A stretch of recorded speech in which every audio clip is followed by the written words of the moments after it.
And the other quick reminder, just some upcoming dates that we have. You guys have your tentative schedule in the in learn I'm sorry, in Google Drive, tentative schedules in Google Drive. So just a reminder, you guys have a cram course coming up about 10 days on the 17th from 10 to 2. Ann Rashid is doing that. That's online. Ann's an instructor here with Carolina School of Real Estate. She also does pre, she does post, she does CE. My girl knows her stuff. So she's offered you guys a cram course. It's included in your registration. Lane will email you Ann's link like the day before on the 16th. So that way it's at the top of your inbox. If your inbox looks like mine, it'll get pushed down to the bottom and then it'll show up on page 2 and then page 3. So she'll send it on the 16th where it's at the top of your invoice, at the top of your inbox. And then we got our exam coming up. I did make a little change over the weekend. I had a typo in here. This used to say the exam opens at 9 a.m., but the truth is we open it up at 8. So you got an extra hour there. I don't know many people that log in at 8 o'clock in the morning, take a test anyway, but hey, if that's your time, please, anytime during this window of October 21st to 8 a.m. to October 22nd at 9 p.m., you will log on and take your exam.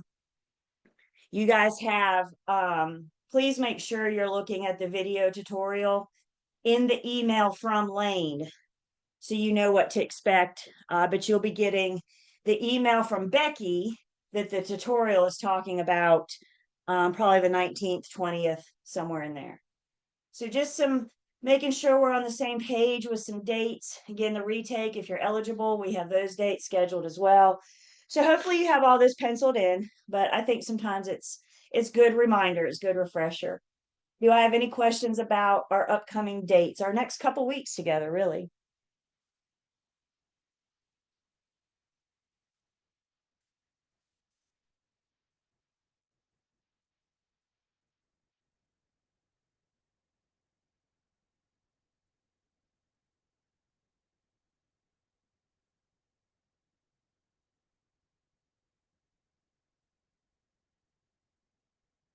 All right. We are in the contract world, and we're going to be in the contract world most of the day today. We're going to pick back up where we left off. But first, let me start by asking you guys a question in the chat, or a question for you guys to answer me in the chat. There we go. So if you will go ahead and pull your chats up.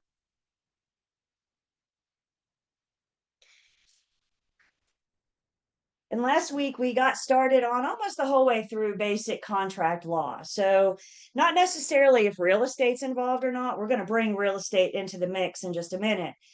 But basic contract law applies, a contract is a contract is a contract, whether it's a sales contract or an agency agreement or a contract to buy a car or whatever.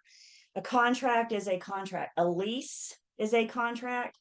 So the first section, we just introduced you to some basic contract terms. And one term we introduced you to last week was the statute of frauds. Tell me in a chat as briefly as you can. I can 1 or 2 words. I know what you speak of.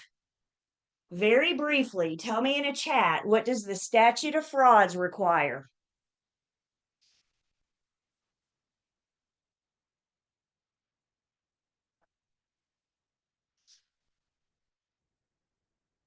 Statute of frauds requires something. Tell me in a chat what the statute of frauds requires. You can abbreviate. I don't need a book.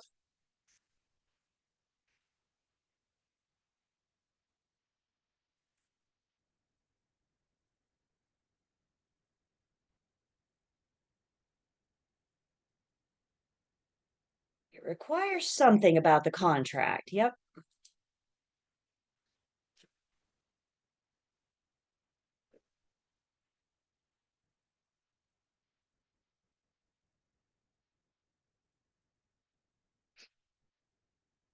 What is it about the contract that the statute of frauds addresses?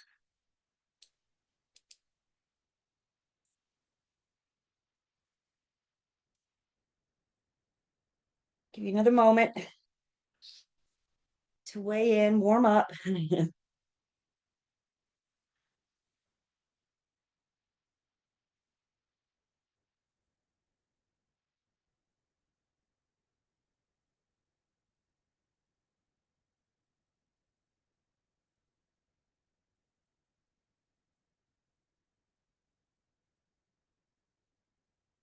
So, statute of frauds is a North Carolina statute. May apply in other states as well, but we don't care about that. So, in North Carolina, what the statute of fraud says is that there are certain documents that must be in writing and signed by all parties to be enforceable. Let's say it again. Statute of frauds requires certain documents. They specify, they spell it out. Certain documents have to be in writing and signed by all parties so that they're enforceable. And when we say they're enforceable, we're saying so they stand up in a court of law. Several of you said the sales contract. Yes, the statute of fraud requires our real estate sales contract to be in writing. Remember, the essential elements of a contract doesn't care if it's in writing or not. The judge isn't looking for that to determine the validity. It's the statute of frauds that requires it to be in writing. Sales contracts always have to be in writing per the statute of frauds.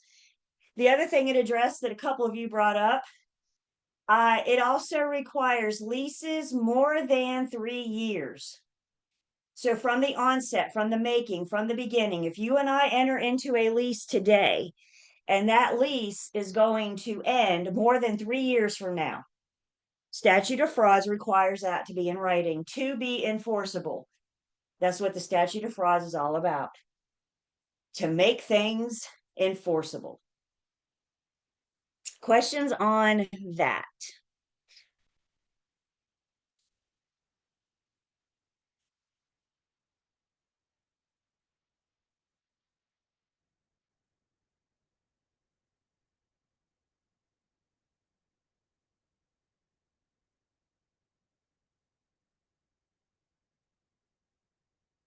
So we're picking up where we left off. I'm backtracking just a little bit so we can get refresh of our verbiage. We're going to expand on this in just a bit. So I want to make sure we see our words. We're good with the vocabulary.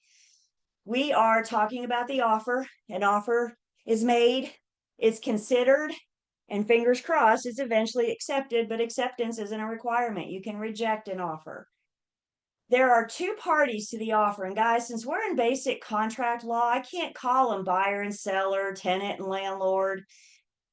Basic contract law, there are two parties. There's the offeror and the offeree.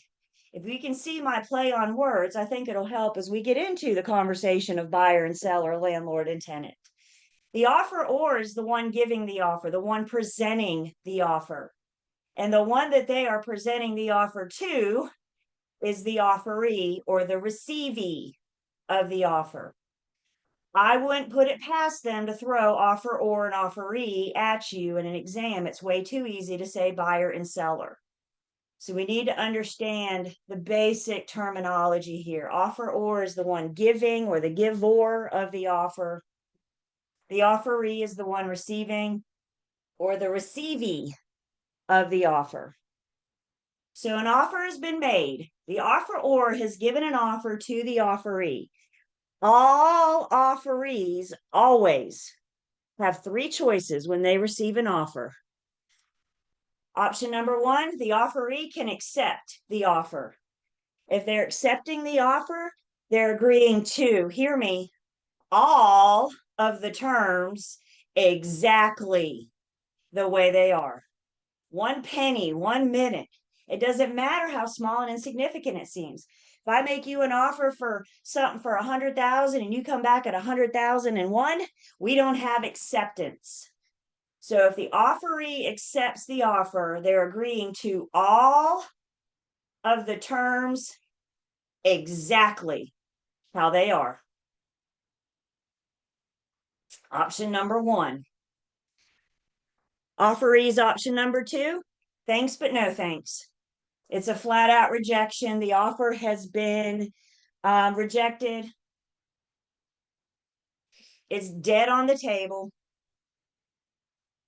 And the important thing to know here is once it's been rejected, once it's dead on the table, there's no reviving it. So you bring me an offer today and I say no, flat out no. It's that simple. And I wake up tomorrow and I go, oh my God, why didn't I accept that person's offer? So I call you back and say, just kidding, I accept. Too late. I killed it yesterday. It is dead on the table yesterday. I cannot revive it. I cannot bring it back. Shake your head, yes or no. Could I make you a brand new offer with those exact same terms? Yes. We can't go back, but we can go forward with a brand new offer. So I wake up tomorrow and I say, the dumbest thing I ever did was reject that offer. I want to change my mind. It's not that simple. Now I make you a brand new offer based on those terms and cross my fingers that you'll accept it. So rejection is a no. There is no going back. You cannot revive it. The offeree's third option, they could counter the offeror's offer. A counter offer is a rejection with a but. I'm good with all the terms, but this, and this. We're getting closer to acceptance. So a counter offer is a rejection with a but. Counter offers are what we may know better as negotiations. The parties are going back and forth. There is no, number of times that we have to counter. Maybe we counter once, maybe we counter 12 times. It doesn't matter. We're going to keep countering until somebody accepts it or rejects it. We are getting into basic or just contract formation in just a minute. We're going to see this again. We're going to talk about how the counter offer changes up. And we're going to talk about that magic moment in time when this offer goes from being an offer to a contract. So step one for that magic moment of time is I need acceptance. But we also need of the offeree, but we also need another step. And so we're going to get into that in just a bit. But basic contract law, the offeree always has three choices. They can accept it, they can reject it, or they can counter offer it. I get asked a lot, what if a lowball offer comes in? What if my seller is insulted by the offer? They always have three choices. So if the seller's just downright ticked off over that offer, then it seems to me that the option they're going to go with here is reject. They don't have to accept anything. The offeree never has to accept anything. So more on this, accept, reject, or counter. I'm going to have you guys dreaming about this by the time I'm done with you, by the time we're done today. Basic contract law, finish this up, a few more things here. The offeror, the giver of the offer is free to revoke or take back their offer at any time prior to acceptance. The offeror is free to revoke their offer at any time prior to acceptance. So I make you an offer today to buy your house. I see something I like better this afternoon. I haven't heard back from you. I can revoke my offer, and there's absolutely nothing the offeree can do about it. All I have to do is communicate the fact that I have withdrawn my offer.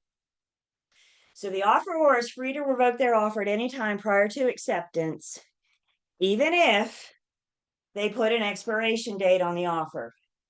Sometimes we say this offer is good until 5 p.m. this evening, 5 p.m. on October 7th. If I don't have acceptance by you by 4:55, I can still revoke my offer because the offeror is free to withdraw their offer at any time prior to acceptance. So again, in real estate, a lot of times we get asked, what if the seller takes too long to respond? What if we can't get a response from the seller? Well, then we don't have acceptance. And after whatever your buyer deems a reasonable amount of time, they may eventually choose to withdraw their offer. They may find something better. Their financial situation could change. There's so many reasons why. What we need to know is your buyer makes an offer. They call you 2 hours later and say, if we heard back from the seller, and you say no, they say, I want to withdraw my offer, and you say, okie doke, I'll let them know.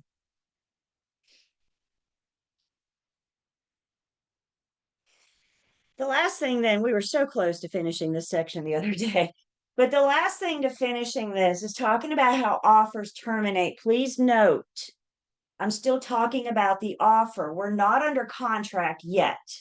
We will go under contract in just a minute, and we will talk about how contracts terminate. But termination of an offer, what will terminate an offer? Well, we've already said a rejection and a counter offer. We said the offeror is free to revoke their offer at any time. So those three things will terminate or end the offer. If that offeror put an expiration date on it and it expires, this offer is good until 5 p.m. today, October 7th. If I don't have acceptance by 5 p.m. today, it means at 5:01, my offer has expired.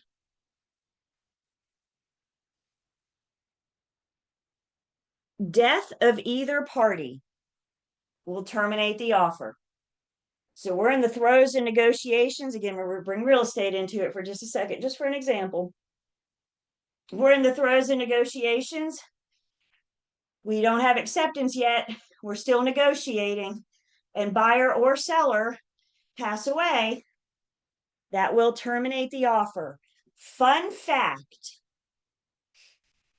death is only an out when you're negotiating the offer. Once the parties are under contract, if either party passes away, their heirs are expected to carry on with the terms. And if they can't or won't, they are in breach of the contract. More on that. But I say that here to say, because we need to see that death is only an out when we have an offer. Once we're under contract, the parties' intentions were clear.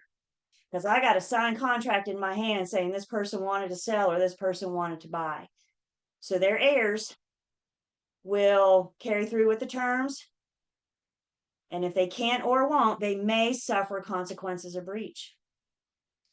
Similar to death of either party is if insanity of either party. So again, we're in the throes of negotiations, and it's been declared that somebody may not have the mental capacity to continue with the negotiations, then that could terminate the offer.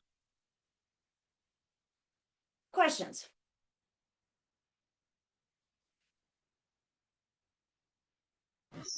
Can you say about that? Speak about death again.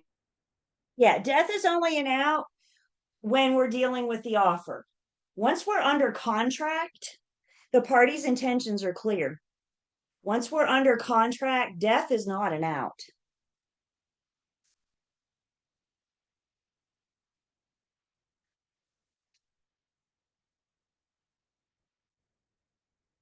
We're going to look at our most commonly used sales contract today, and we're going to see that verbiage. It specifically says that this contract is binding to the parties and their heirs. When do heirs kick in? Only when the party passes away.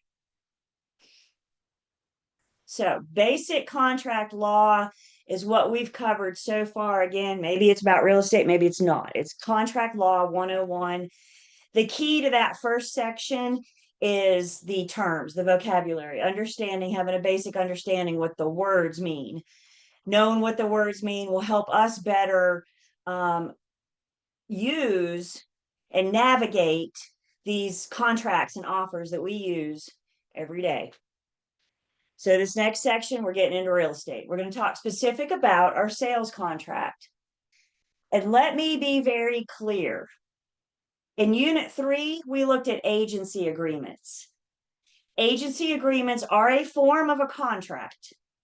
But remember, the agency agreement is between the firm and the client. If it's the listing agreement, it's the firm and the seller. If the buyer's agency agreement, it's the firm and the buyer. Yes, our agency agreements are a contract, but I need everybody to understand this section, where we are today, is specific to our real estate sales contracts. And the parties of the sales contract, please write this down for me. The parties of the sales contract are the buyers and the sellers. And that's where we are today with the buyers and the sellers sales contract. So when I talk about parties to the contract, we know who we're talking about. So let's get into real estate. Let's put these guys under contract. We've been out showing property. We've been looking at showings. We've gotten our buyer pre-approved. Let's get them under contract. So in this section, we're going to determine the process and requirements of offer and acceptance. We're going to look at that magic moment in time when it goes from being an offer to a contract. And it's so important that we know this, not just for your exams, but in the real world as well. I need to be able to call my buyers and sellers and tell them when we are under contract. Congratulations, we are under contract. And I don't need to tell them we're under contract when we're not. So I need to know that magic moment in time so I can properly communicate to the parties. We're going to talk about my responsibility, the broker's responsibility for the sales contract. If I'm not a party to the contract, then what am I? So we're going to talk about my role with preparing the contract, submitting, etc. So first off, let's talk about the North Carolina Real Estate Commission. The Real Estate Commission has a commission rule. You don't need to know this. I just have it here for reference.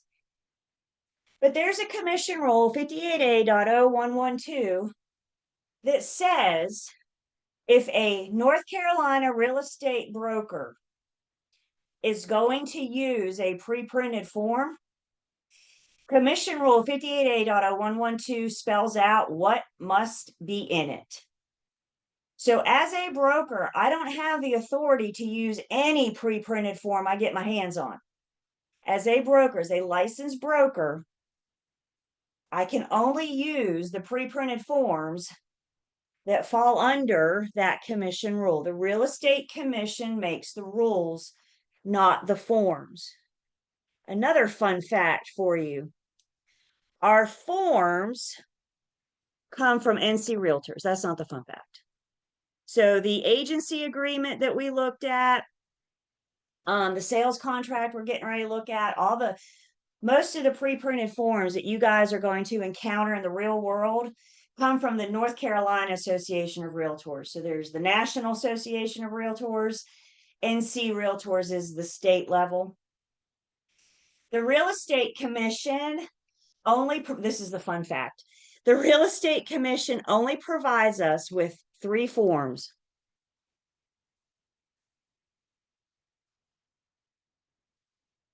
And the 3 forms that the Real Estate Commission gives us are working with real estate agent disclosure, the seller's residential property and owners association disclosure statement, or what we call the RPODs, and the mineral and oil and gas rights disclosure that we call the MOG. Just about anything else you use is going to come from NC Realtors, or it's going to be a pre-printed form created by an attorney. Some firms use their own forms, and they're absolutely welcome to, as long as they are not drafting and everybody's following Commission Rule 58A.0112. So, are we required, is the firm or broker required to use the standard North Carolina Association of Realtors? They join forces with the North Carolina Bar Association. So the forms that we use were created by an attorney. Those are our NC Bar Association. Shake your head yes or no. Are we required to use NC Realtor forms? And as we just said, no, we can use any pre-printed form as long as it was drafted by an attorney and it meets Commission Rule 58A.0112. It's just that the most common forms that we use are by NC Realtors. Look, it's covered in my dues. I don't have to pay an attorney for pre-printed forms. That's part of what I get for my dues is I get the forms. We know they join forces with an attorney. So for the most part, I do think we use our own. Um, it's not uncommon, for example, for builders to use their own contracts. Builders may not be using forms from NC Association of Realtors. So please, for your exam and in the real world, please don't ever get it stuck in your head that NC Realtor forms are the only ones we can use. With that being said, I'm not drafting because I'm just a broker. I'm not an attorney. I'm not a party to the contract. I'm not drafting. So I have to rely on the pre-printed forms from NC Realtors or from an attorney. And no matter what form I'm using, may it be an NC Realtor form, may it be an attorney drafted form, my residential, my commercial, my property management, it doesn't matter. If my client needs a form, I need to be able to help them determine which form to use. And I'm not just going to hand them a form and say, here you go, fill it out, and let me know if you have any questions. I'm familiar with the form. I can sit down and have a conversation about the form. And if I'm not familiar with it, I'm going to read it. Never, ever send something to a party to have them sign without you looking over it first. And if you have questions about it, doesn't it stand to reason that they might as well? So we need to be familiar with the forms. That's part of being the expert of our market, is knowing the forms that are going around in our market. This is a big thing under the R in OCAR. Who can remind me what that R in OCAR means? What's that stand for?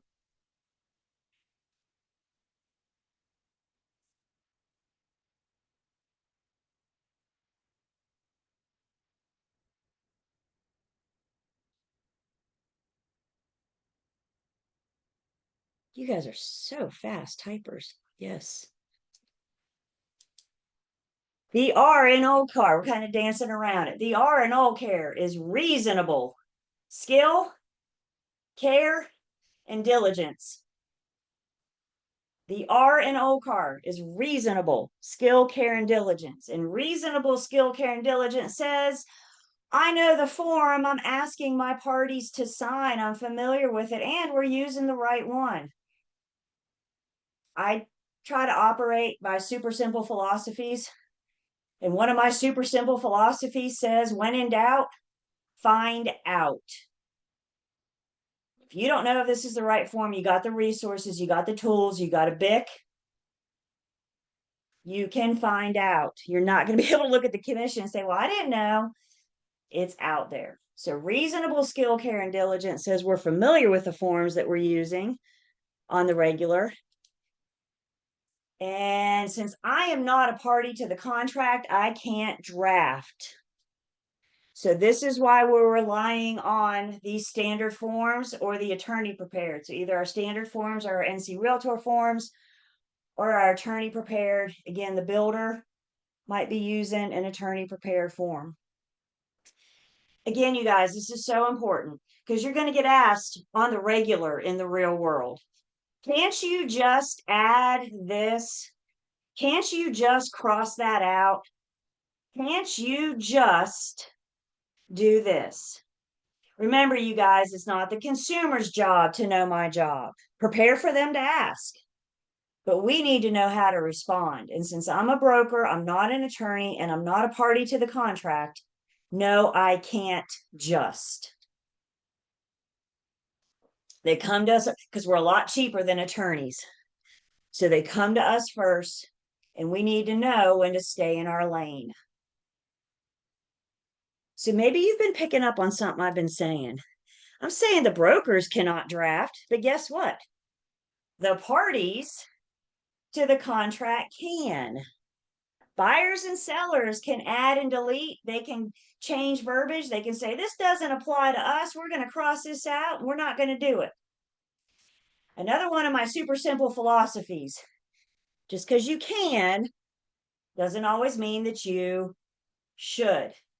When your buyers and sellers start talking about whipping out their red pen and fixing this or correcting that, you need to make sure that you highly recommend in writing that they talk to an attorney. Just because they can doesn't mean they should. We don't understand the logistics behind the contract. And if we allow them to cross this paragraph or this sentence or this word out, I can't legally tell them how that's going to affect the rest of the contract. So before they whip out their pen and start making the changes, we need to recommend in writing, follow up that conversation with an email. Per our discussion this afternoon, I think you should talk to an attorney. Sandeep, good morning. Yeah, Julie, just a quick question on the attorney. If you go back to the previous screen or the page. Uh-huh. So you mentioned about the attorney to prepare. So for sure with independent brokers, they don't have their own attorneys, right? So is it a firm attorney? Yeah, that's a good question, Sandeep. Usually the firm has an attorney that they can reach out to. So if we have a firm need for a form, then usually we'll have the firm pay that. If you, the individual broker, find yourself going into a niche or a segment that our pre-printed forms don't apply, then you may need to consider as an individual broker. But go with your firm first because they have attorneys. Thanks. They have templates. You know what I'm saying? They have the tools. They can pop up a form for you super quick. Right. This came up in my firm meeting. I'm not going to get into the details because it's not testable, but my last sales meeting, we got into a really good discussion. At the end of the discussion, it was a unanimous consensus. Why don't we have a form for that? So you know what the owner of my company did the next day?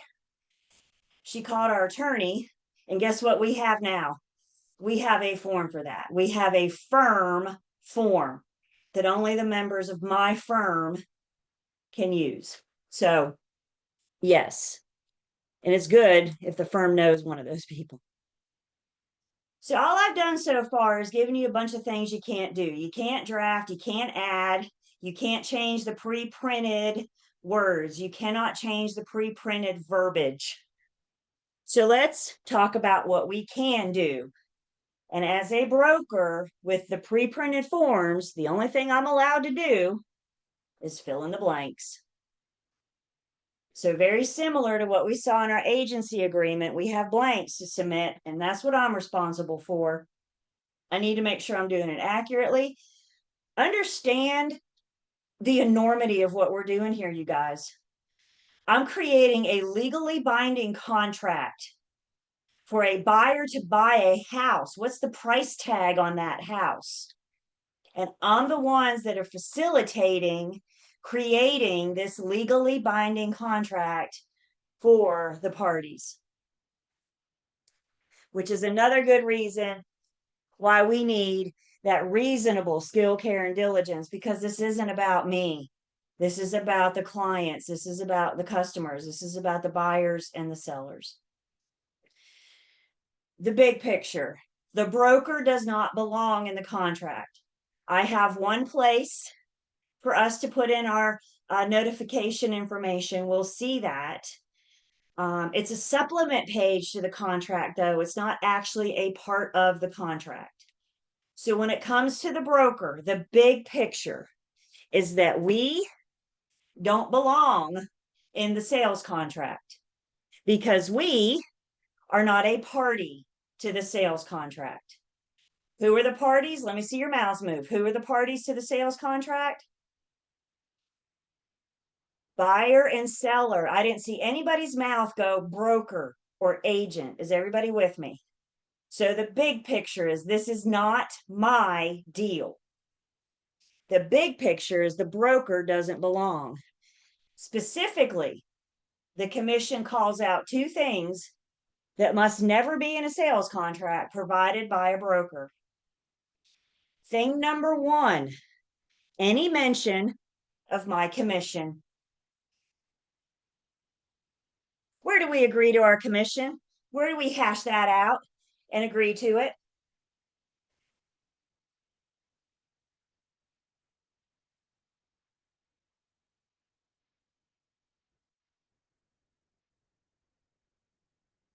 Where do we agree to our commission?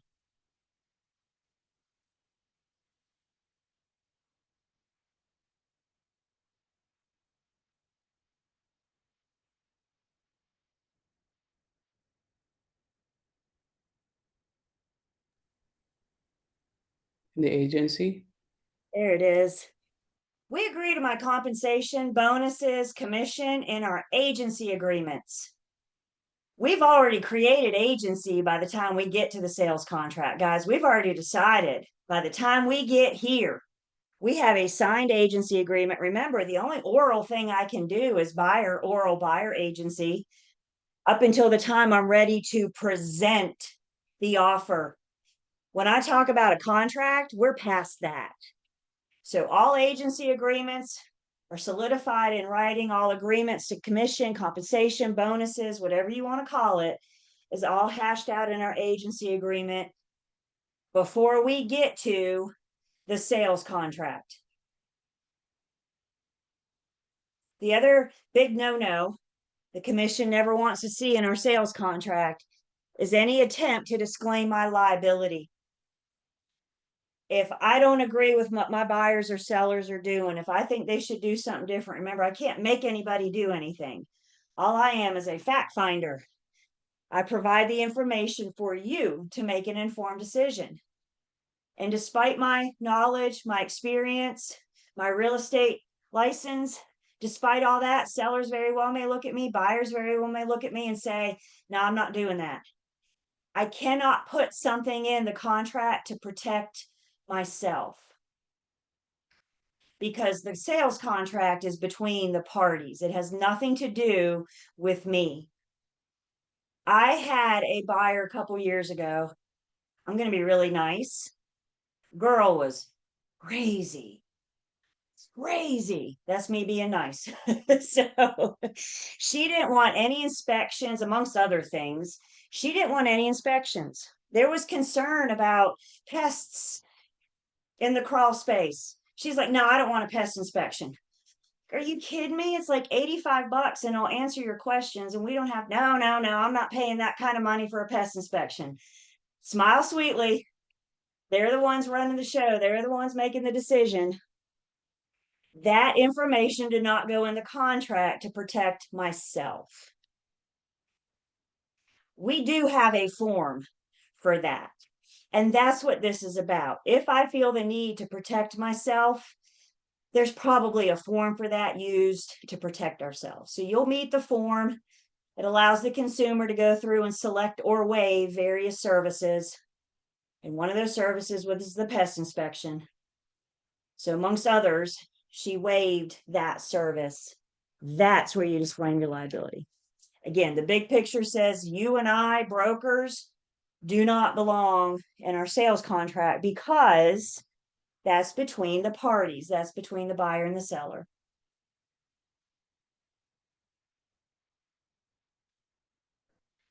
Other or a contract term you're going to come across, your exam and in the real life. Contracts may have contingencies or conditions. Either one. And what they basically say is that a condition must be met. Something has to happen before performance is required. So if that something never happens, then neither party are legally obligated to fulfill the terms of the contract.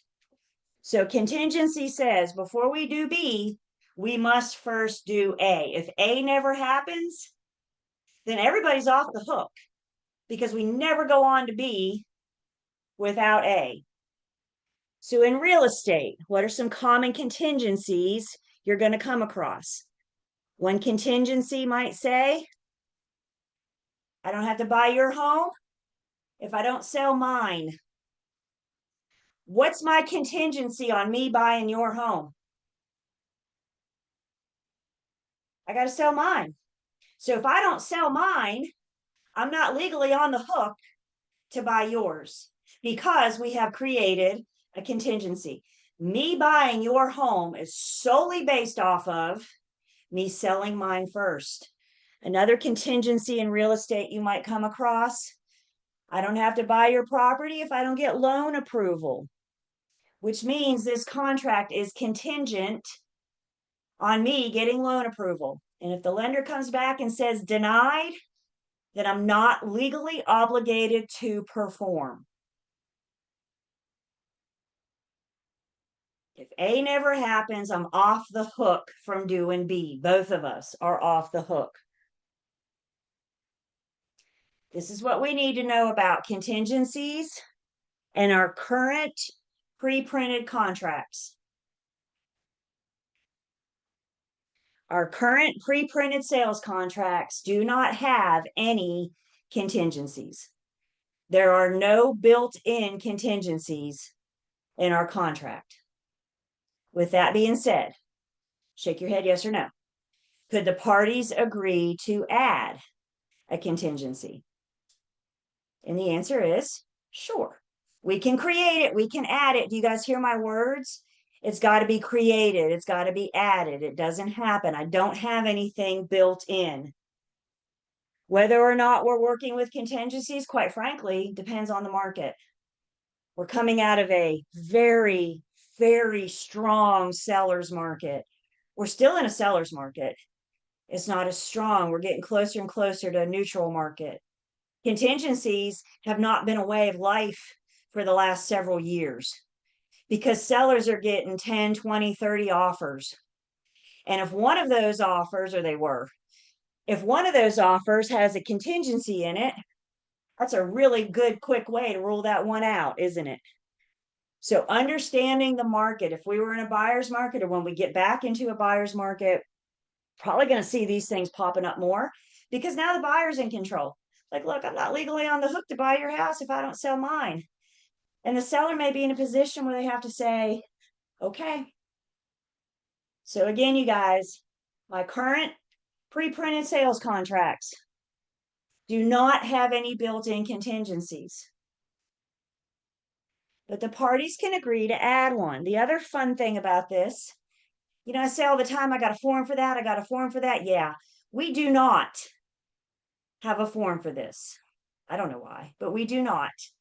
So there's not currently a pre-printed contingency form. So if your parties want to add a contingency, we're going to have to get their attorney or our firm's attorney on the hook to draft us something up because I cannot draft. We can never draft. Yeah, Sandy. Yeah, so one basic question, hey, Julie. So, example, if I am representing a buyer and who wants to buy a new home from the builder directly, and for sure he may be strong on the financial stuff, but he still have some doubt that the loan may approve or may not approve.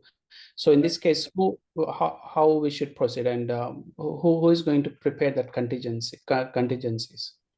So if the firm doesn't already have one, then we'll have to have an attorney draft something. And it's all part of the negotiation. So you present that offer to the builder with or without a contingency. And the Okay. builder's got three choices. They can accept it, they can reject it, or they can counter it. So if they don't want to deal with a contingency, they could flat out say, no. Okay, understood. And again, it might be, the builder might have so many things in inventory right now that they can afford to leave one. But if their development's selling like hotcakes, they may not be able to tie this up until you get loan approval, for example. Yeah, I mean, for example, you reserve a lot and you pay some earnest money, right? And you're still looking for your loan approval. So what happens in that case? So that's all part of the negotiations. And depending on how the contingencies build up, it might be that if you do not get loan approval, maybe the verbiage says you'll get your deposit back.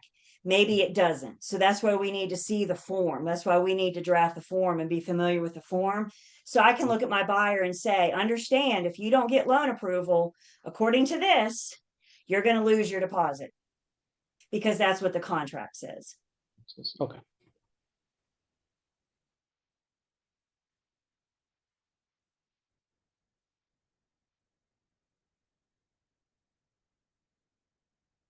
Pull your chats up. I need a reminder of something. Several units ago, gosh, I think it was like unit 2, I introduced you to a word. And the word in unit 2 I introduced you to was amendment. Who can remind me what an amendment does? Remind me in a chat. What is an amendment? Again, keep it simple. What is an amendment? What does an amendment do?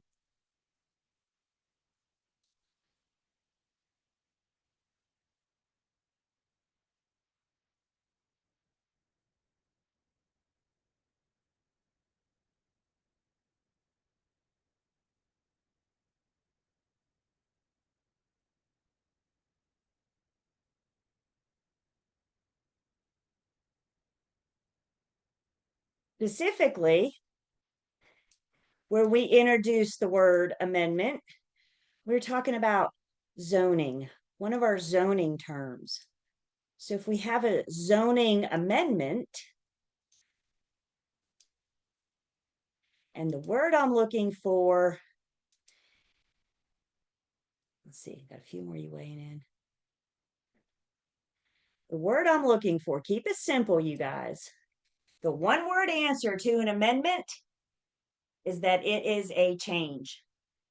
An amendment is a change to something that we've already agreed to. I got a sales contract in front of me with everybody's signatures, and we have decided to change.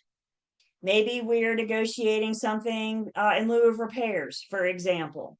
It's not uncommon, I call it round 2, once we go under contract, to at some point enter into round 2 of negotiations to try to amend or change. So write that down for me again. An amendment is a change. Another word often confused with amendment. Another word in contract speak is an addendum. And when you see the word addendum, the only thing I want you to see is the word adds. An amendment changes. An addendum adds to and becomes part of the contract. So an amendment is a change. An addendum adds to. Our pre-printed forms have a lot of information. They cover many scenarios, but there's no way that a pre-printed form can cover every possible real estate sale in the state of North Carolina. So it's not uncommon to have additional documents to complete the terms for this specific offer, this specific contract. So we also, in our forms library, have a plethora of addenda.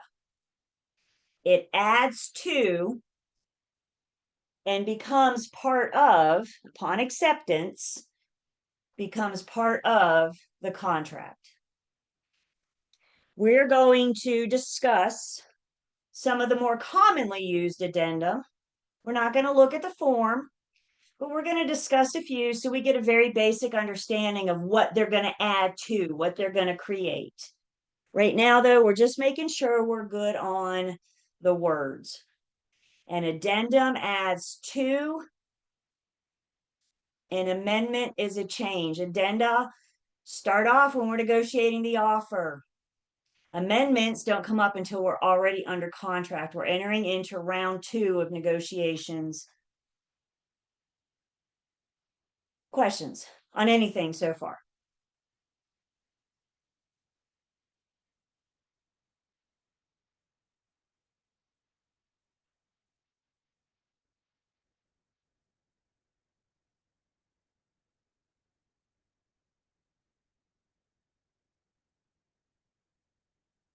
All right, let's take our first break.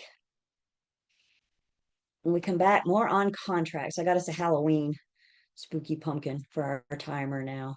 Switching it up.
And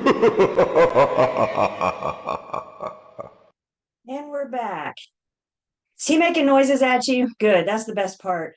I don't hear on my end. So I was like, he will, that's the best part about him. Fun with timers. All right. So welcome back.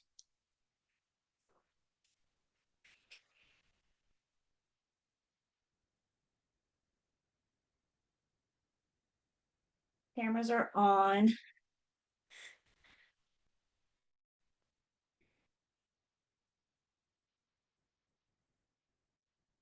So I am making sure I can see you. So I'm going to take attendance.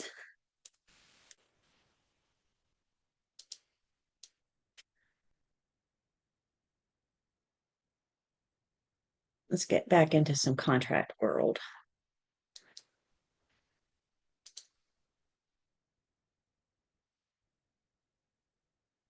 Questions on our words. Amendment versus addendum. We're going to meet some addenda. We're going to talk about some amendments, when we might amend, when we might change those round twos of negotiations.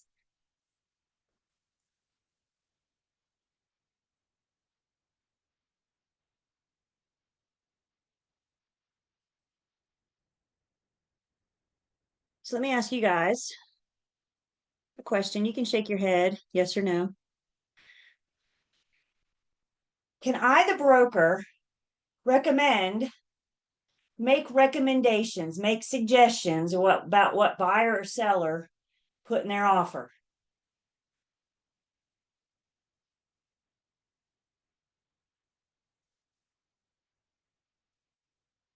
What's our favorite answer, y'all?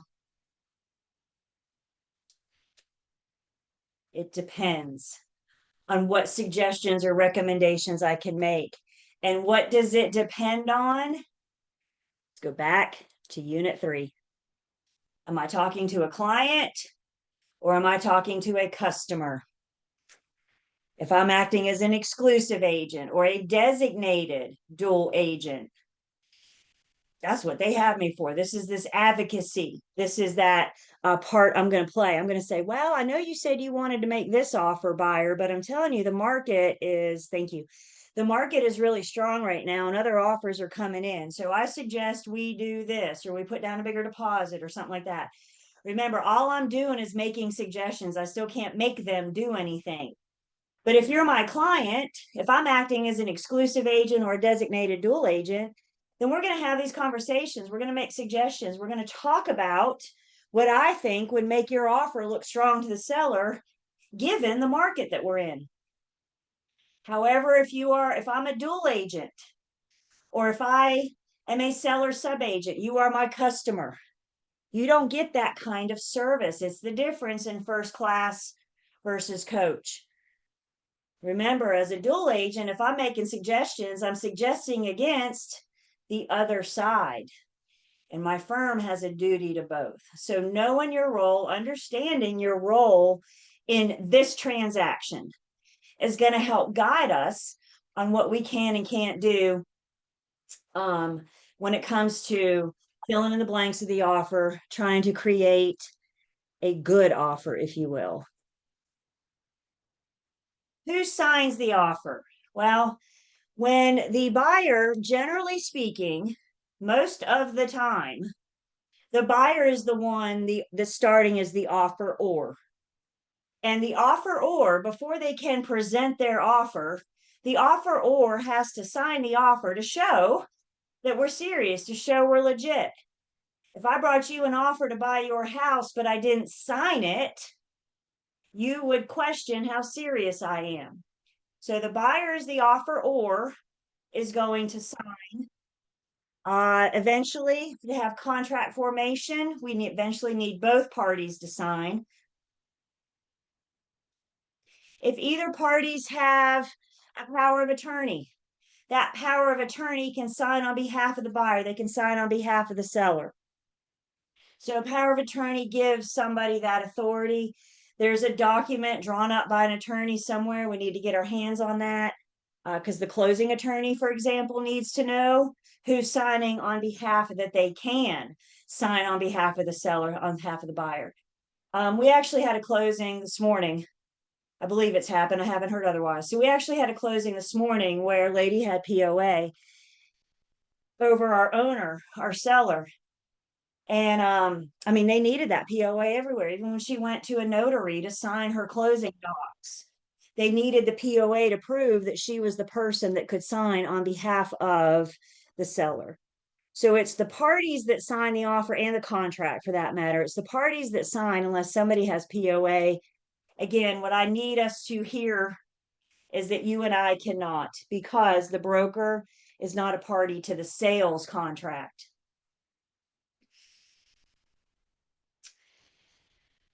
Something fairly new, if you think about the big picture of life, something fairly new is paperless transactions. We now have e-documents, we have e-signatures, e-initials. You could theoretically go through an entire real estate transaction and not touch paper until you get to closing.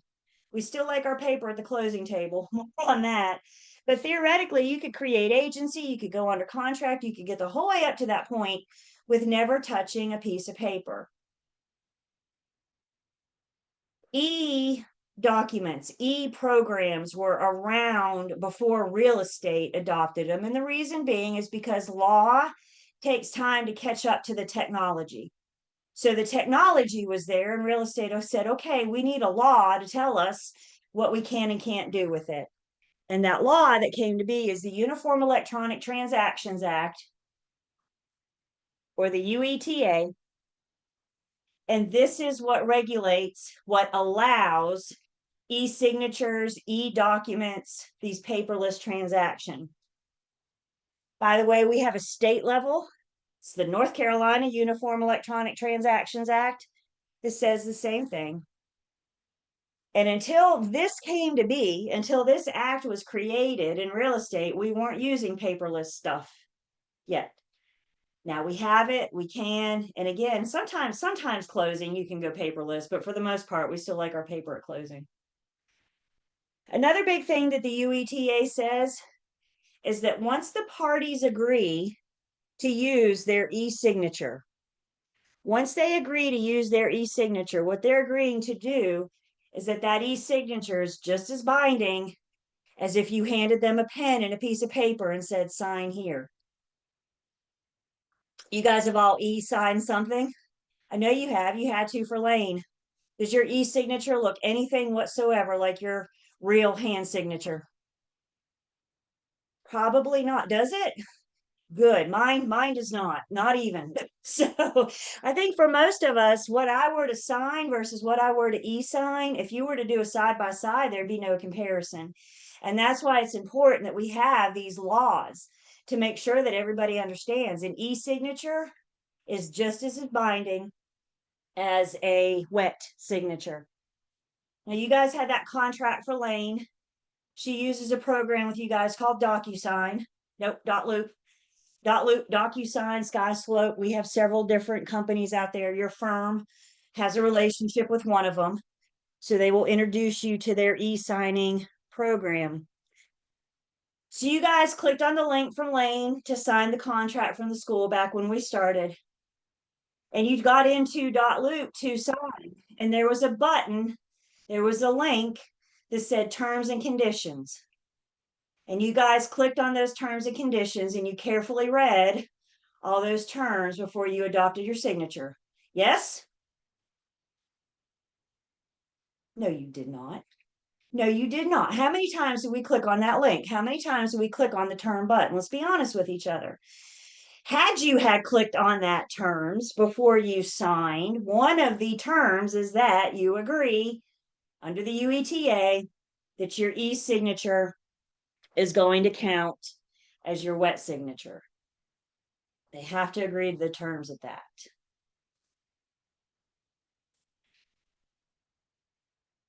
So we've gotten the offer.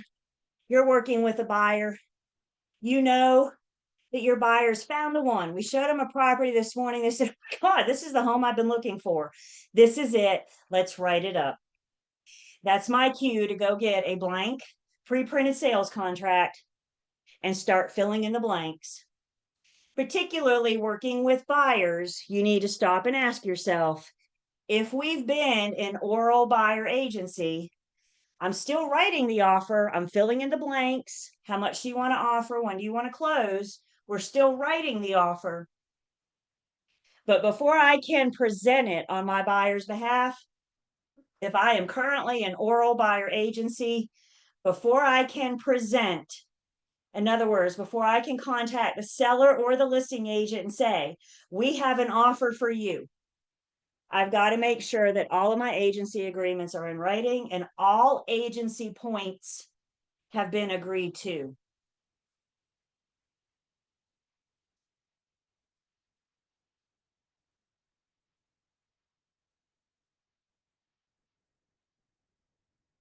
Another thing that comes up quite a bit, I think this is a great slide. You guys may even want to take out your phones and take a picture or a screenshot while you have it. But a lot of things that comes up is, what is a day? And quite frankly, what's considered a day boils down to, what are you talking about? If you're talking about the sales contract, a day is a day is a day. Weekends count, Christmas counts. In contract speak, a day is a day is a day. We're going to talk about the trust account, unit 15. We're going to learn that the trust account follows banking days. Banking days are Monday through Friday. In unit 6, we talked about TRID, TILA RESPA integrated disclosure. We're going to talk a little bit more about TRID days in unit 11. But TRID days are business days, and business days are Monday through Saturday. So when it's asked, what is a day?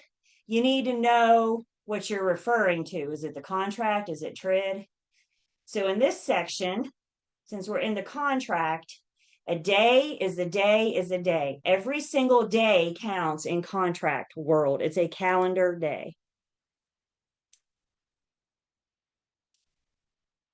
Good, thank you.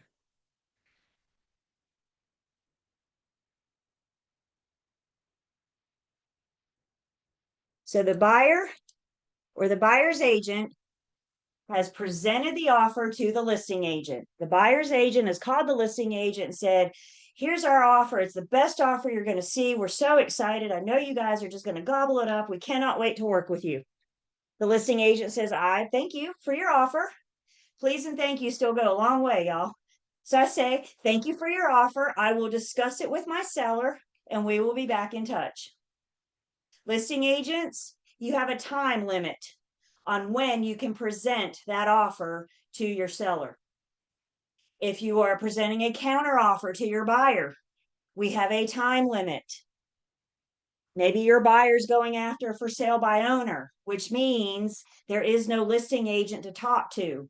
You, the buyer's agent, are also communicating directly with the seller. And when it comes to delivering offers, I have a commission rule that says I have a duty to deliver all offers immediately, but in no event later than 3 calendar days. Put that in parentheses. When do we deliver offers? Immediately. But in no event later than 3 calendar days. When you agree to list somebody's home for sale, you also agree to be available to communicate with them when an offer comes in. So what if you list a home for sale and then you go on vacation? You want to go off the grid. You want to go to the beach for a week and you don't want to sit on the beach and deal with anything other than beach. This is where you make friends in your office, talk to your BIC, have somebody to cover for you. Because guys, buyers and sellers can't slow down because you need to go to the beach. You need to go to the beach or vacation, whatever it is you go. But buyers and sellers still have to move forward. So if you're not going to be available, if you're out of touch for a couple of days, find you a friend in the office, somebody that can be available for you, or get with your BIC. Real estate doesn't wait for us. So we get an offer in. I'm going to get with my sellers immediately, as soon as reasonably possible. You may have a seller look at you and say, back in the listing appointment, they may look at you and say, I work Monday through Friday, 9 to 5, and I would lose my job if I took a personal call. Okay, it's what, 10:30 on a Tuesday? An offer comes in. When's the next reasonable time I can get in touch with my seller? Well, if not at their lunch break, then like at 5:03, right? Let them get out to the parking lot, let them walk out the door. But in that case, in that example, that would be immediately. Y'all don't sit on offers. This is a big deal, and I don't know why. If I don't present the offer, we can't go under contract. If we don't go under contract, we don't close. If we don't close, I don't get paid. It all starts with me presenting the offer so we can get the parties under contract. Questions on this? Comments? Very important.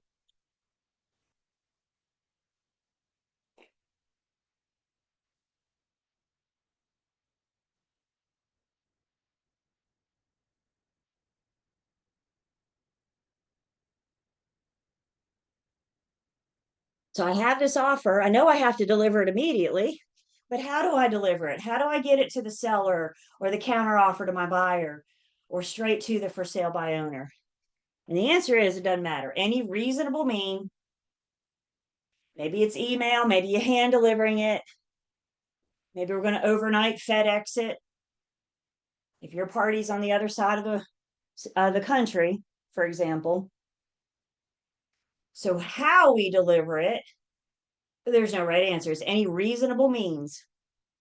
If the parties specify all offers via email, then the only acceptable way to deliver it is email. If the parties don't specify, it's however you can get it to them.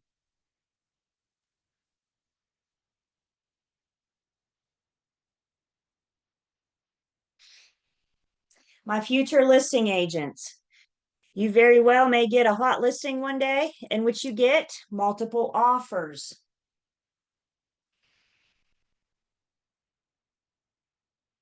I mentioned the pandemic. Multiple offers were a part of life every day. We were dealing with it. We still see multiple offers today, but not near like what we were. I remember we had a listing in the pandemic. We were on the market for like 2.5 days. We got 45 offers. Think about that. It was absurd. Today, multiple offers, you could be looking at 3 or 5. It's more reasonable, more manageable. So remind me, everybody say it. When do I present offers? Immediately, even if I'm in a multiple offer situation. I could hold off for 2 days, 3 days to present what I have in my hand, but basic commission rule says we have a duty to present offers immediately. When I'm presenting multiple offers, I'm going to present what I have in my hand at that time in no particular order. I cannot favor one offer over the other.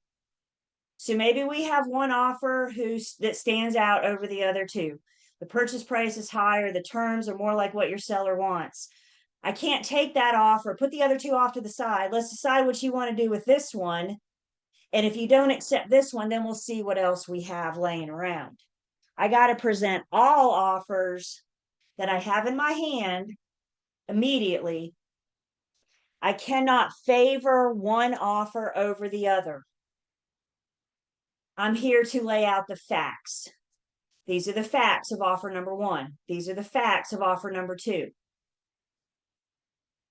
I can offer my advice when the seller says, well, which one would you? We would look at the terms. There's more than the purchase price. We're getting ready to learn. There's more than the purchase price.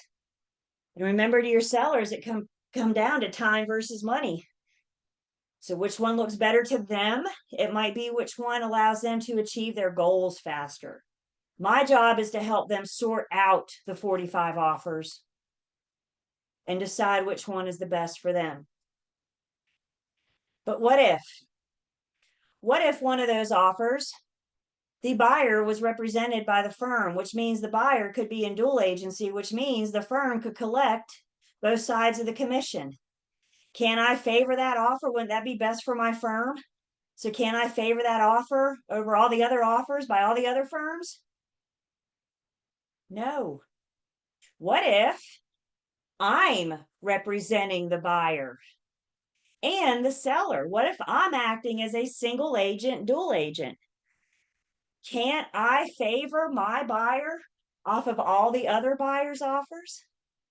Everybody shake your head no, because we present all offers in no particular order, and I cannot favor one over the other, even if I have an interest in it or my firm has an interest in it.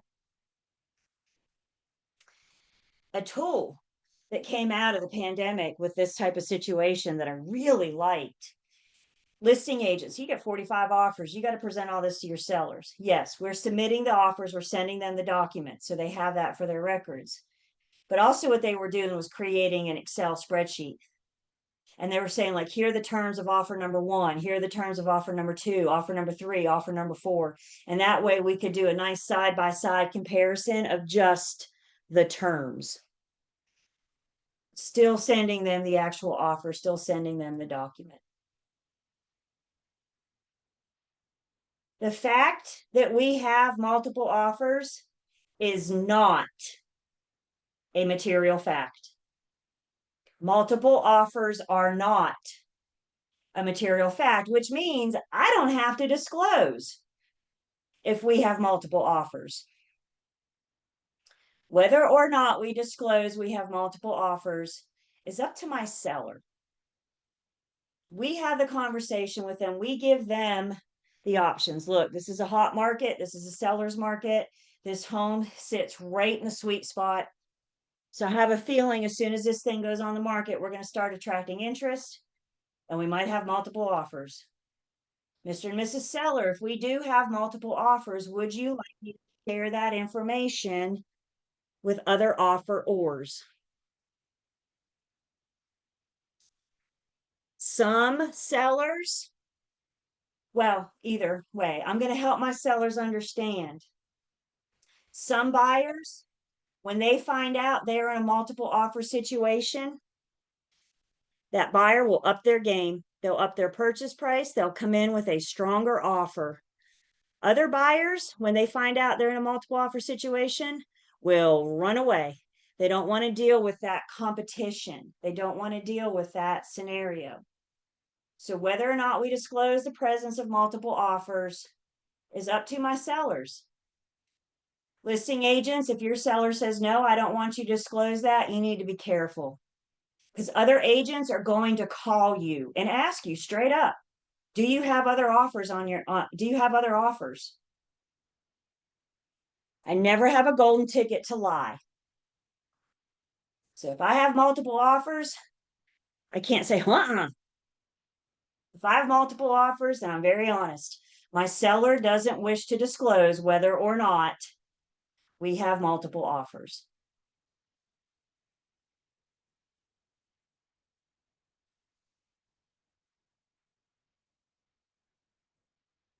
The other thing about multiple offers, if we're going to counter anything, I can only counter one offer at a time. I can't run the risk of countering multiple offers and multiple buyers saying, okay, I accept. So if you have multiple offers in your hand, hopefully they are close to, because it's competitive now, and hopefully they are close to what your seller wants. And there should be one that kind of stands out more than the others. And maybe that one is close to what your seller wants, but not quite there yet. We can counter that one and leave the others until we decide. I can't counter multiple offers. I run the risk of multiple buyers accepting. So we're only going to counter one at a time.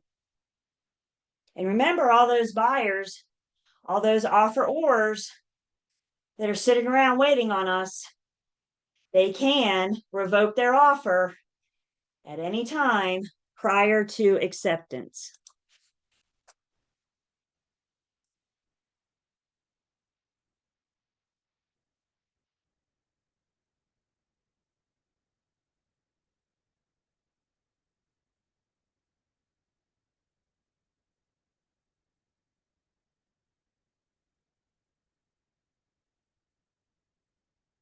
Questions on multiple offers?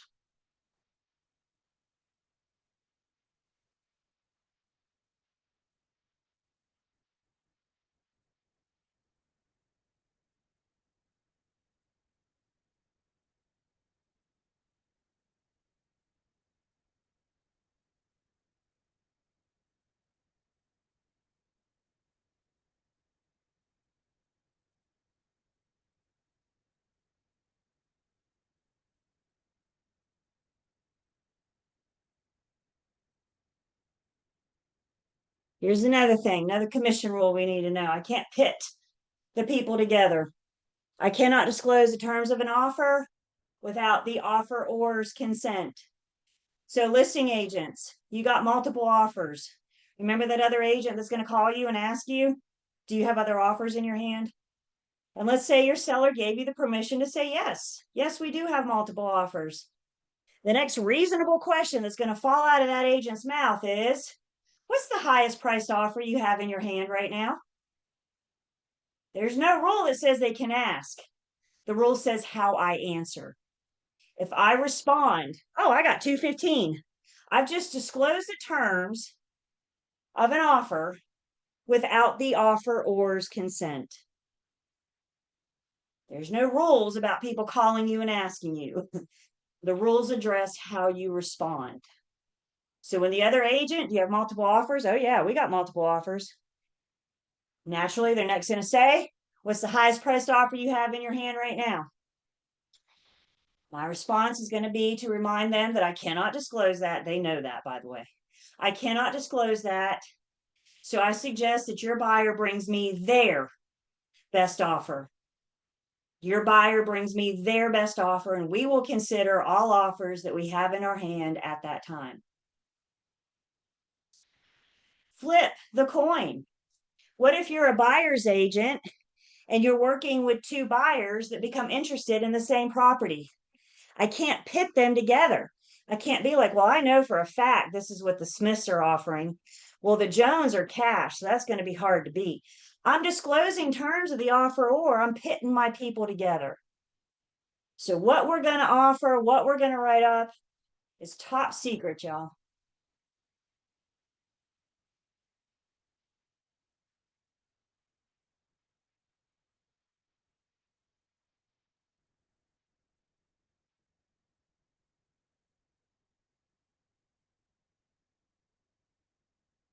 So the offer's been made. We wrote it up. We've presented it to the other side. We're getting so close. The next question is, do we have a deal or not? So the offer has been made.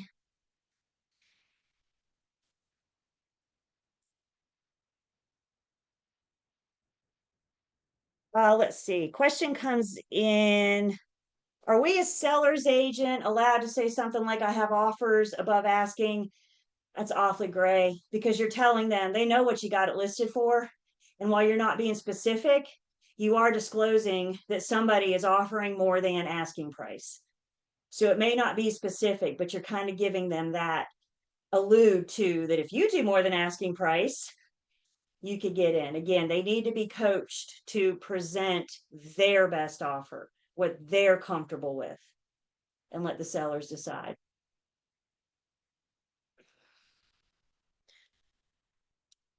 So do we have a deal or not?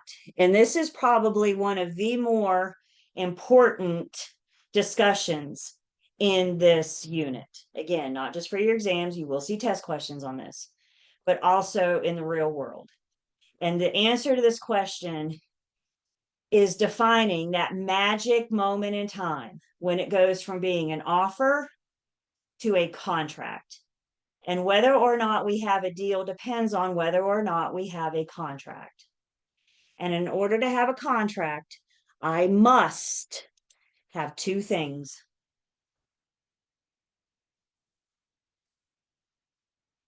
I must have acceptance by the last offeree. We're going to talk more about this, I promise. Remember, the offeree is the receivee of the offer, and they have three choices when you present them an offer.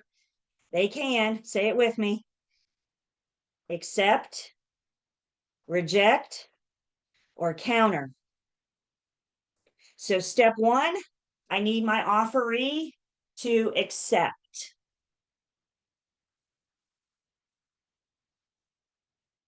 For your exams, when you see the word accept, know that it has been signed.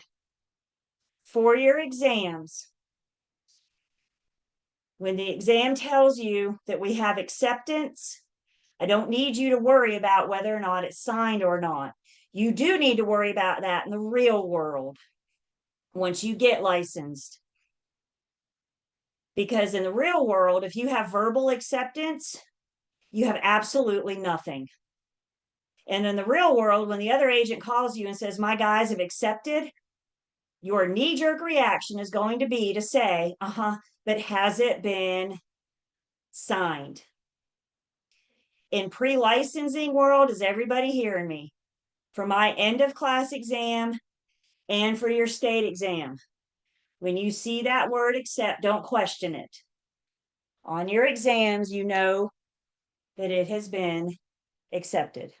It's been signed, excuse me. Step one, the last offeree accepts. Step two, I need communication of the fact that it's been signed. The offeror has to communicate the fact that it has been accepted, the fact that it has been signed. I'm not looking for the actual document. We'll get that later. What I need to know is that the party has signed, the party has accepted.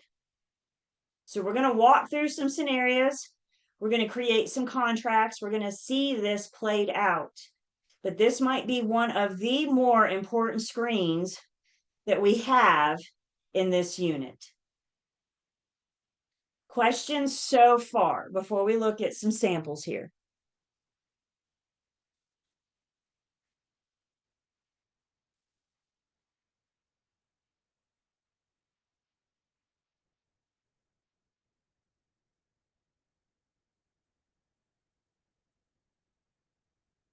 So let's walk this through. I got two parties. Whoops, I got ahead of myself and back.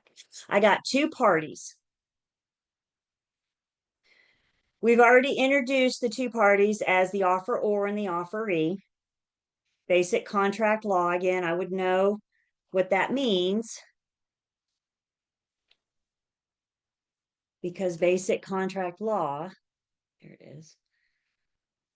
So I got two parties. I have the offeror, and in this case, this example, we're going to call the offeror the buyer, and I have the offeree, and in this example, we're going to call them the seller. So my offeror is the giver of the offer. My offeree is the receivee of the offer. Yeah, thank you. And again, for our example, we're going to call them buyer seller. The majority of the time, the buyer makes the first offer to the seller.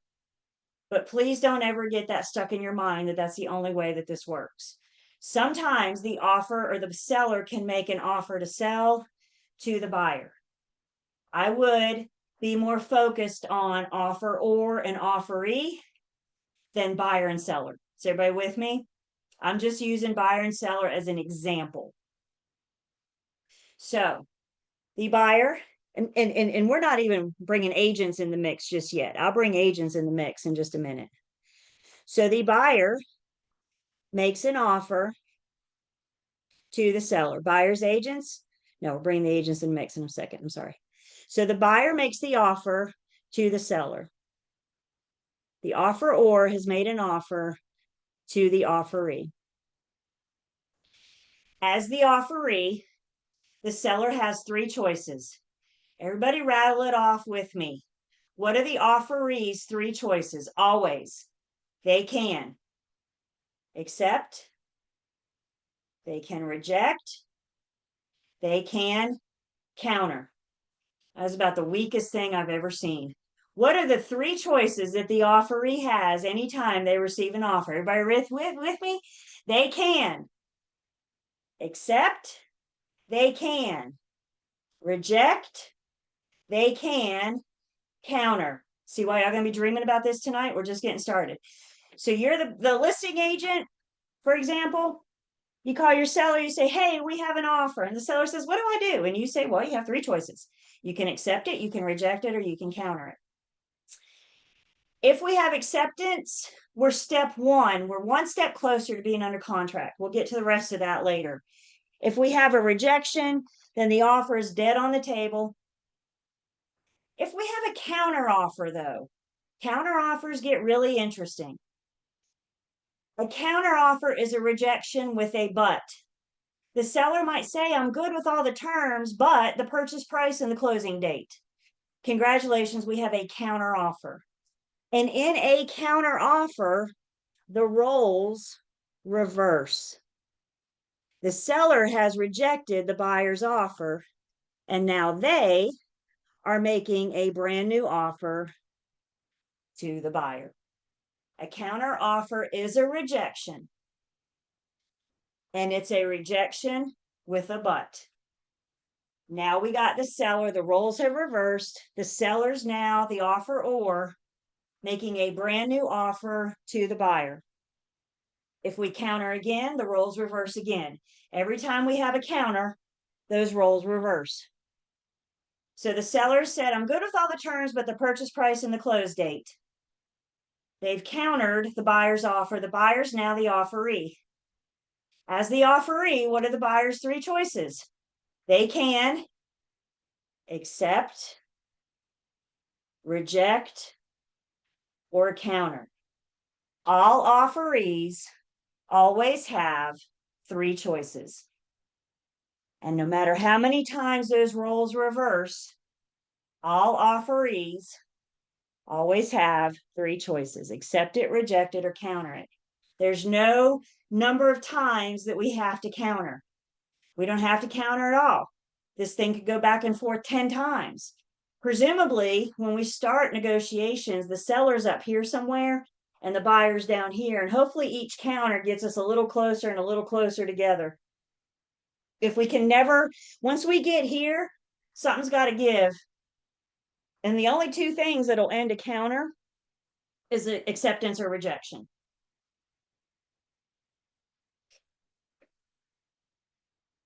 So the seller's countered. The buyer has three choices.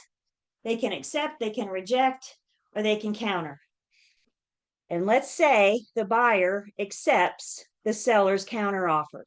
Step one, the last offeree, what's it mean on your exam when they say accept?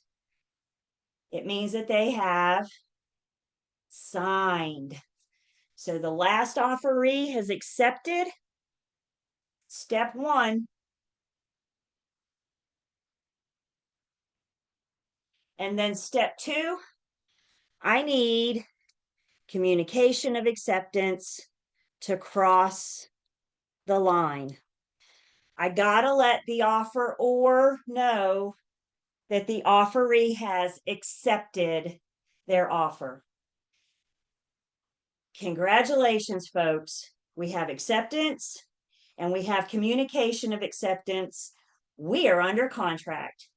And hear my words, what's crossing the line is not the signed contract. I'm not delivering the document. What's crossing the line is the fact that we have communicated, that we have signed your offer. We have communicated acceptance. So if you and I were the agents in the throes of negotiation and I'm representing the buyer, my buyers call me and say, yeah, we're good with this. We have signed. So as a buyer's agent, I know I have step one, I have acceptance. The next thing I'm going to do is call the other side, the seller of the listing firm directly. I'm going to contact the offeror. Maybe I'm out and about today. I'm showing property and I got appointments and I got to put a sign in the yard and this, that, and everything else. It's going to be 5 o'clock tonight before I get back to my laptop.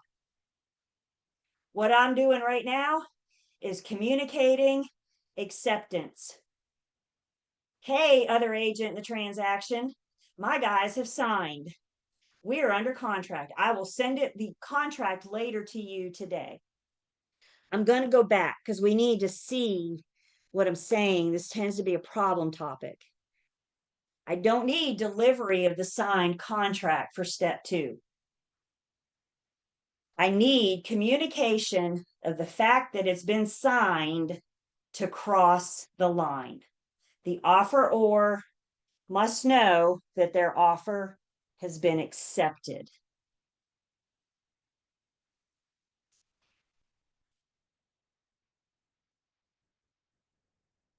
For your exams, you'll have a question. You'll see them in your practice and learn, test, pass. I recommend learn, test, pass practice quizzes. Question's going to be about this long, looks like, and it's going to be contract formation, and it's going to throw a counter offer at you, maybe even 2 counter offers. And at the end, I need you guys to know who is the last offeree and who is the last offeror. So I highly recommend drawing it out on your scratch paper, walking it back and forth like we just did. We're getting ready to do another example. But I highly recommend utilizing that scratch paper for offer and acceptance so we can see who the last offeree is. We can see who the offeror is that needs that communication of acceptance.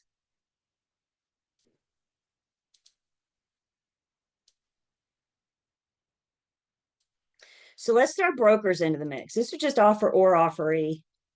Let's throw brokers into the mix. And now that we have brokers in the mix, it's important that we know that communicating to me, the broker, is just as good as communicating to my party. So once you tell me your guys have accepted, congratulations, folks, we're under contract. Communicating to me is just as good as communicating to my party, my client. So let's throw some brokers into this mix. Buyer's agent. You're out, you're shown property. Buyer says, this is the one, let's write it up.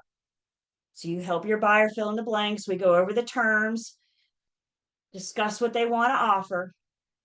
And then I have my buyer sign their offer. Before I present it, I need to make sure that I have my agency agreement in writing.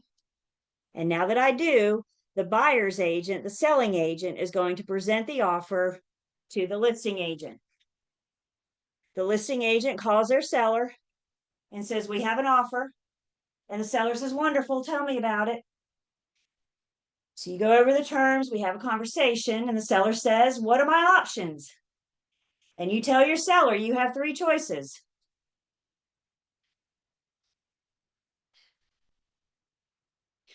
Dream about it tonight. Accept it, reject it, or counter it. Your seller says, well, I mean, it's okay. It's not exactly what I wanted. I think I want to do a counter offer. So now your seller becomes the offeror making a brand new offer to the buyer. The buyer becomes the offeree. Listing agent, we have our seller fill in the blanks, write out the terms, whatever, document everything. So we have some kind of documentation of the seller's intent to counter. Listing agent communicates with the selling agent. My guys have countered. Here are the terms we would like your buyer to consider. The buyer's now playing the role of the offeree. Now the buyer has 3 choices. They can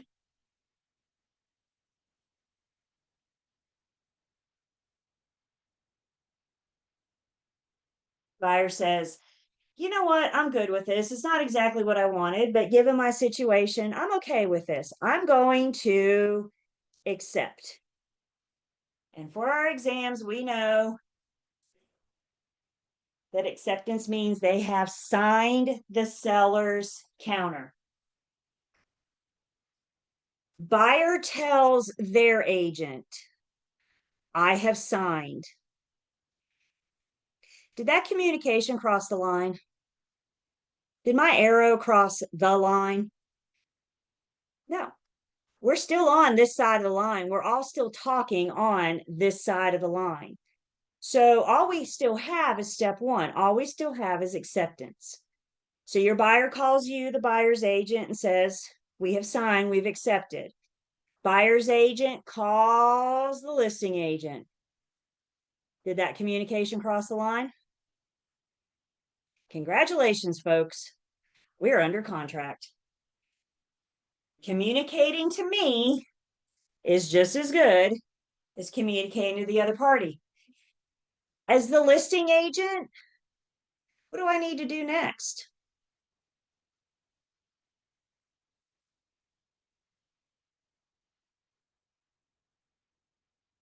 Does my seller know yet that they're under contract? I just received the call. So what's the next thing I need to do? I need to call my seller and tell them the good news. It's not a matter of, are you sure you still want this? Communication of acceptance has crossed the line. We are under contract. I will fill my seller in when I can. And again, you guys, maybe I have the signed contract, maybe I don't. We will talk more about that in a second. But a huge problem topic of communication of acceptance is we're confusing it with delivery of the instrument. So again, hear what I'm saying. We're communicating the fact that it has been signed has crossed the line. Step 2 is to communicate acceptance.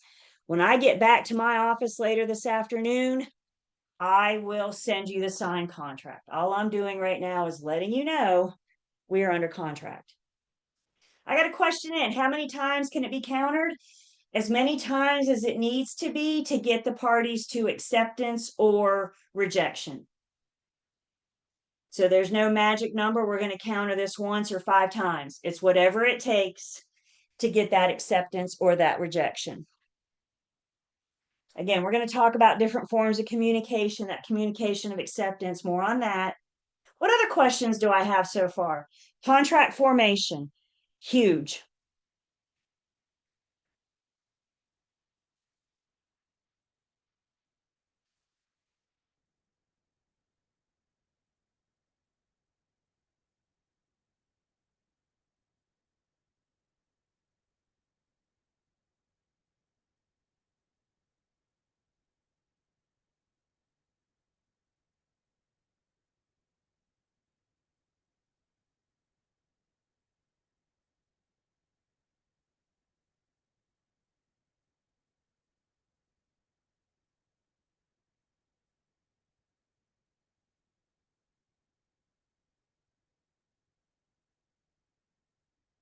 That's a good question. Do you have to send the full contract for every change, or can you communicate?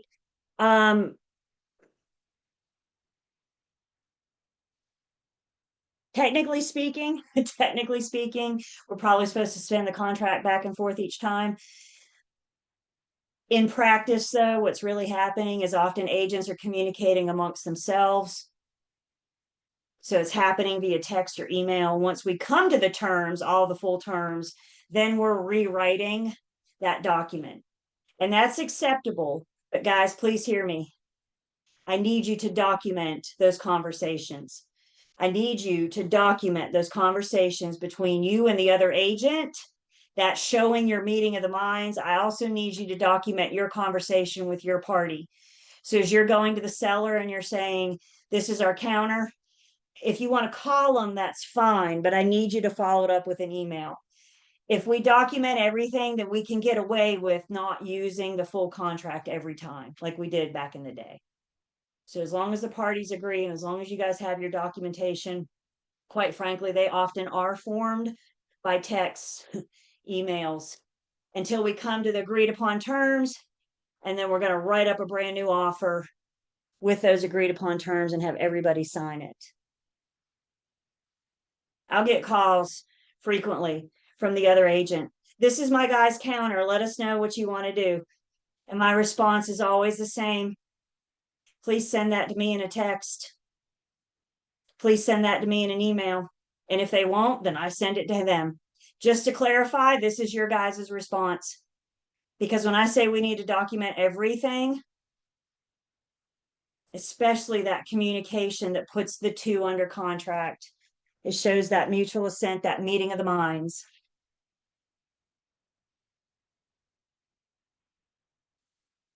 Other questions so far? Again, we got more to say. But the contract formation, again, please draw it out, you guys, because you might have a couple counters. And at the end, I need you to see who the last offeree is to accept. And the big thing, the big thing is I need you to see when that communication of acceptance crosses the line, when we tee the line. Because until you have then that, we have nothing.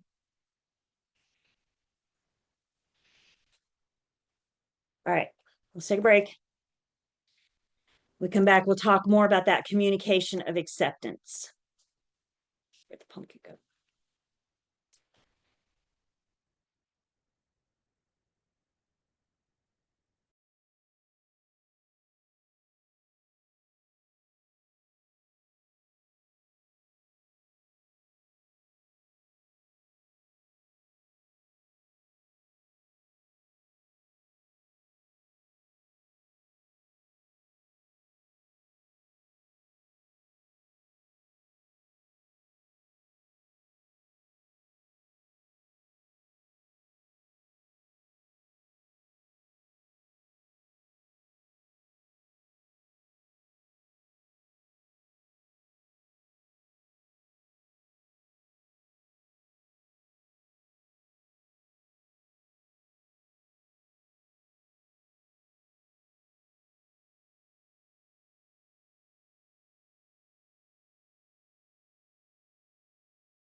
All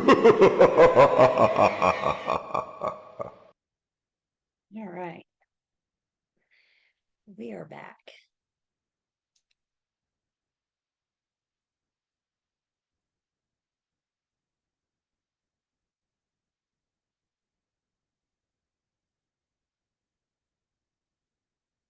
Cameras are on. Welcome back.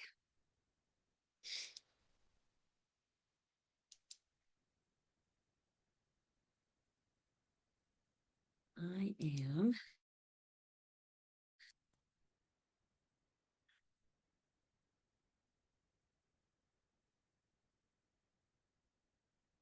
Roger in. Gotcha.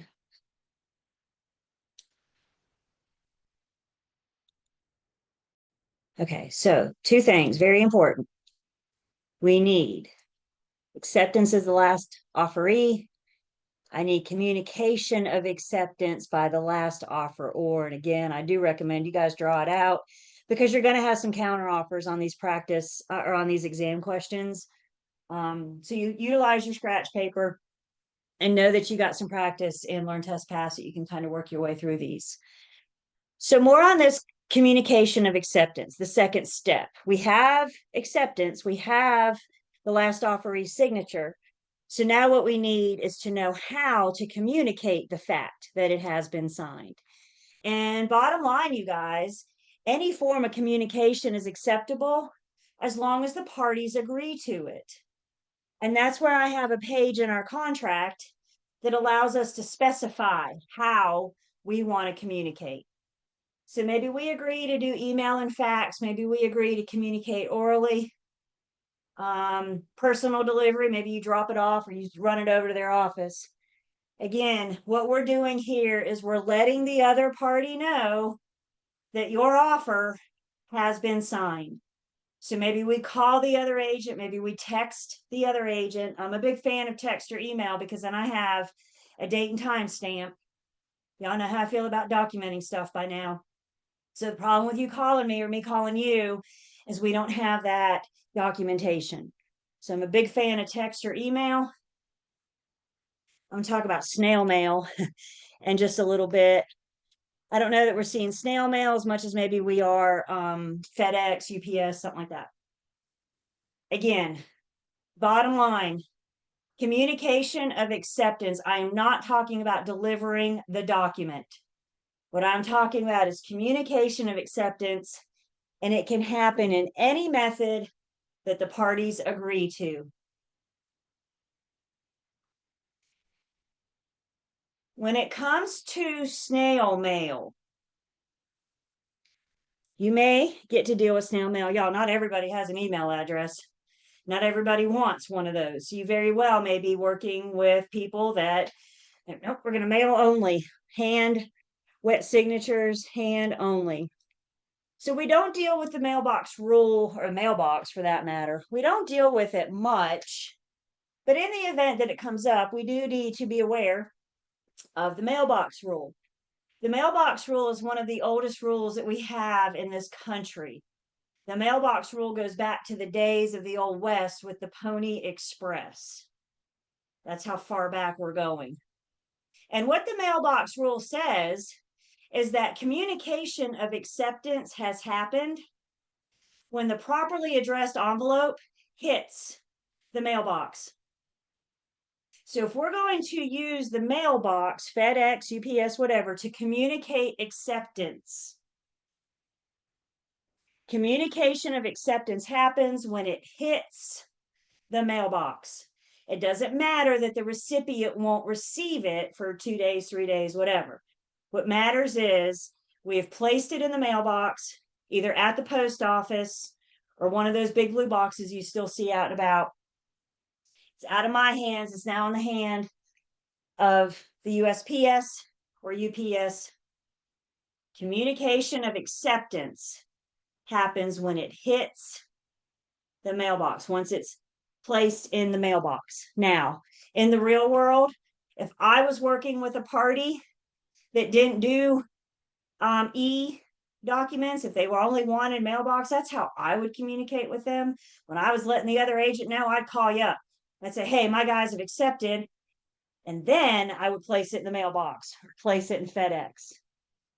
We're only talking about communication of acceptance with the mailbox rule, which means the mailbox rule doesn't apply when we're negotiating an offer or terminating an offer or delivering funds. The mailbox rule only applies as a way to communicate acceptance. The other little time frame we need to know is if we are communicating acceptance electronically.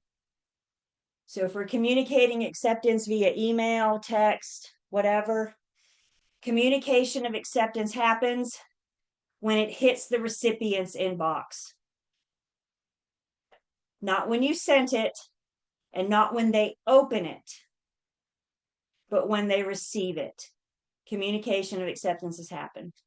So I'm going to go back just for a minute, just because I need something to write on. So we're going to kind of go through this again, and we're going to kind of talk about that communication of acceptance. So now we know I got my contract formation wall, if you will. I got the buyer acting as the offeror. Oh, now the buyer has an agent. So there's the selling agent, the buyer, and the offeror. I got the listing agent, the seller acting as the offeree. So we get the drill by now. Buyer or the offeror makes an offer to the seller.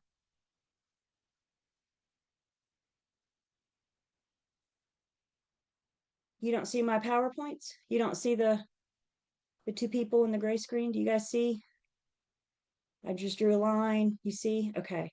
So Jarosky, maybe log out, log back in. If you're not seeing what we want to be seeing. Try that. Log out, log back in. We'll let you back in.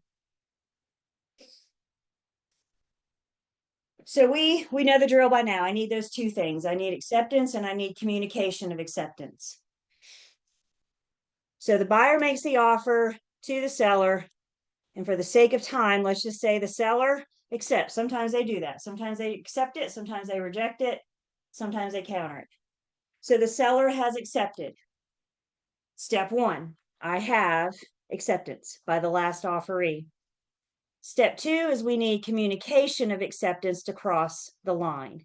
And that communication of acceptance is where, particularly for your exams, you like really need to be careful, because the communication of acceptance is step two. And that could be a phone call, that could be a text or an email. It's whatever the parties agree to. I'm reaching out and I'm letting you know that my guys have accepted your offer. One thing your exam likes to do is it likes to give you multiple forms of communication. And what I need you guys to know is that communication only has to cross the line once. Everything else is a follow-up. So your exam might say the listing agent called the selling agent, and then they sent a text, and then they delivered the signed contract. They dropped it off at the office. Which form of communication put us under contract? Bless you.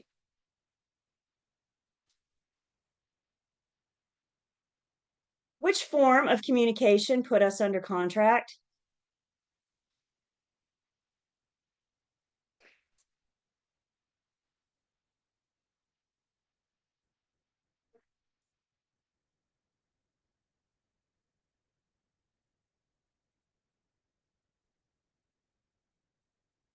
Is it when I called you, when I texted you, or when I delivered the signed document?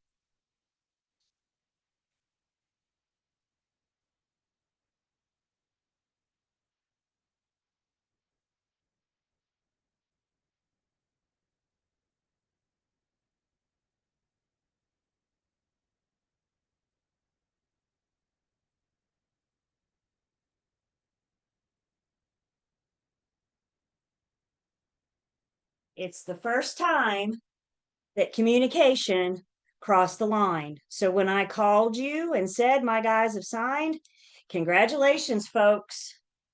We're under contract. The text is a follow-up to my call. The delivery of the document, well, everybody needs a copy of it. Communication of acceptance. Communication has to cross the line, and it's the first time. And your exam, and in the real world, it's going to give you these scenarios. I called and left a message. I followed up with a text. And later today, I delivered the contract. I dropped it off at your office. But guys, we went under contract when the listing agent called the selling agent and said, my guys have accepted. We've communicated the fact that it's been signed. Questions?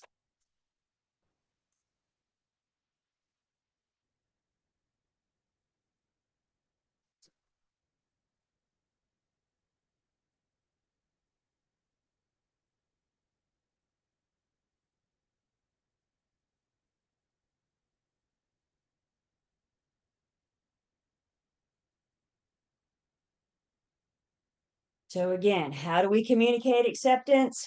However the parties agree. If the contract or the terms of the offer, for example, say email is the only acceptable form of communication, then the only way we can communicate acceptance is email. If I text you acceptance, we don't have communication of acceptance.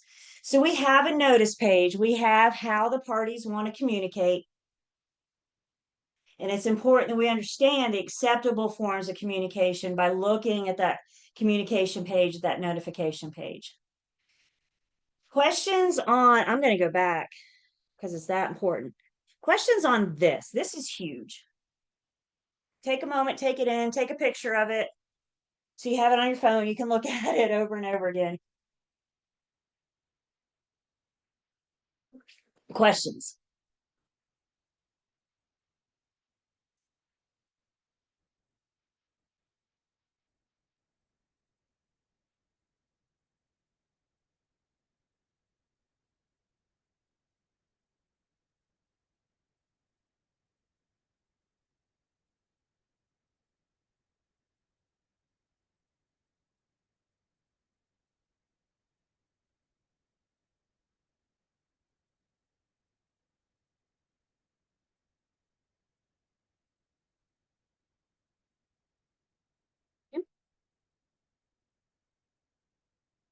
So mailbox rule applies when we are communicating acceptance. It doesn't apply to delivering the offer, terminating, delivering funds. It only applies when we are communicating acceptance. And again, it says once it's in the mailbox, communication of acceptance has happened. I later call you and say, I just mailed the signed contract. That's the follow-up. The communication that put us under a contract is when it was placed in the mailbox. And with our emails, it's when it hits the recipient's inbox. And again, you guys, it's really important. I know we just met it, but I encourage you to spend time with it. You're going to see it in the real world. And do not tell your buyers and sellers that we are under contract if you don't have acceptance and communication of acceptance. You must have those two things.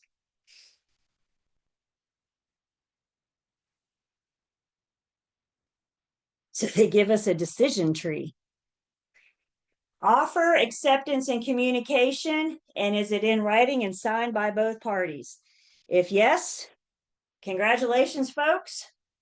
We are under contract. Buyer and seller have formed a legally binding contract. If the answer to one or two is no, then we are not under contract. We must have those two steps: acceptance and communication of acceptance. The statute of fraud says it's got to be in writing and signed by all parties. A question that comes up is about the copies. How many copies do I need? So it really just depends on your client. If your client is good with electronic documents and I can just email them the signed contract, I can even send it straight through my program. So I don't even have to go to my email. I can just send them the signed contract in .loop for their reference. or DocuSign, whatever your program is. If your client looks at you and says, yeah, I don't like e-documents, can't you just print it out for me? My answer is, okie doke. If they want a printed copy of it, absolutely. At the end of the day, either electronic or paper. These are the following people that need this signed contract. Obviously, buyer and seller deserve a copy of their signed contract. Both agents, so listing agent and selling agent. Selling agent, one of the first things you're going to do when you get that signed contract in your hand, do your little mini celebration. I'm all about celebrating the small wins, and getting under contract is a small win. So listing or selling agents, as soon as you get that contract in your hand, I need you to send it to the lender. Because as we learned, the lending process is the longest part of the contract to closing process. So the sooner I can get the lender started, the better. So buyer's agent, selling agent, we went under contract, yay. Buyer knows the good news, send the copy of the contract to the lender right away. After that, buyer's agents, you want to send a contract to the attorney. So we want to get closing scheduled. The attorney is going to start doing their thing.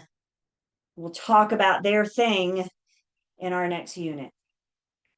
So buyer and seller need a copy. Both agents, if there's both two agents in the transaction, lender and attorney. And how you get it to them, I don't care. Again, electronic or paper, they may have a preference. I'm just going to help facilitate, help deliver it in any method that I can. Questions?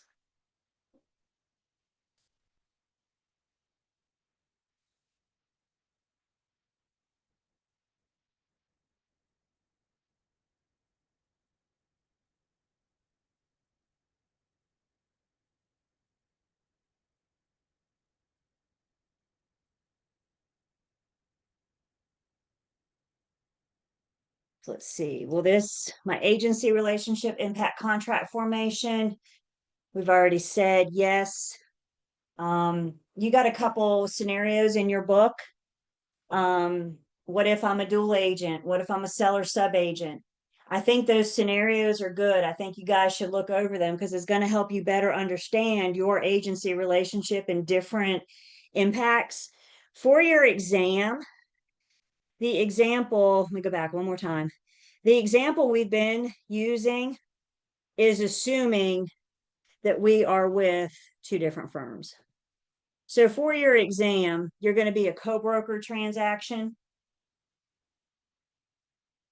But you may see some practice questions that plops you in as a dual agent, seller sub agent.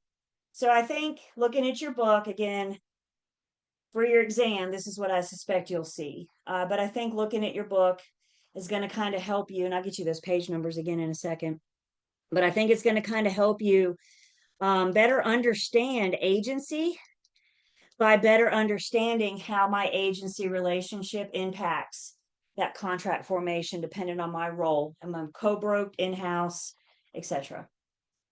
Pages 134 to 137 are where those other scenarios are. Questions, comments?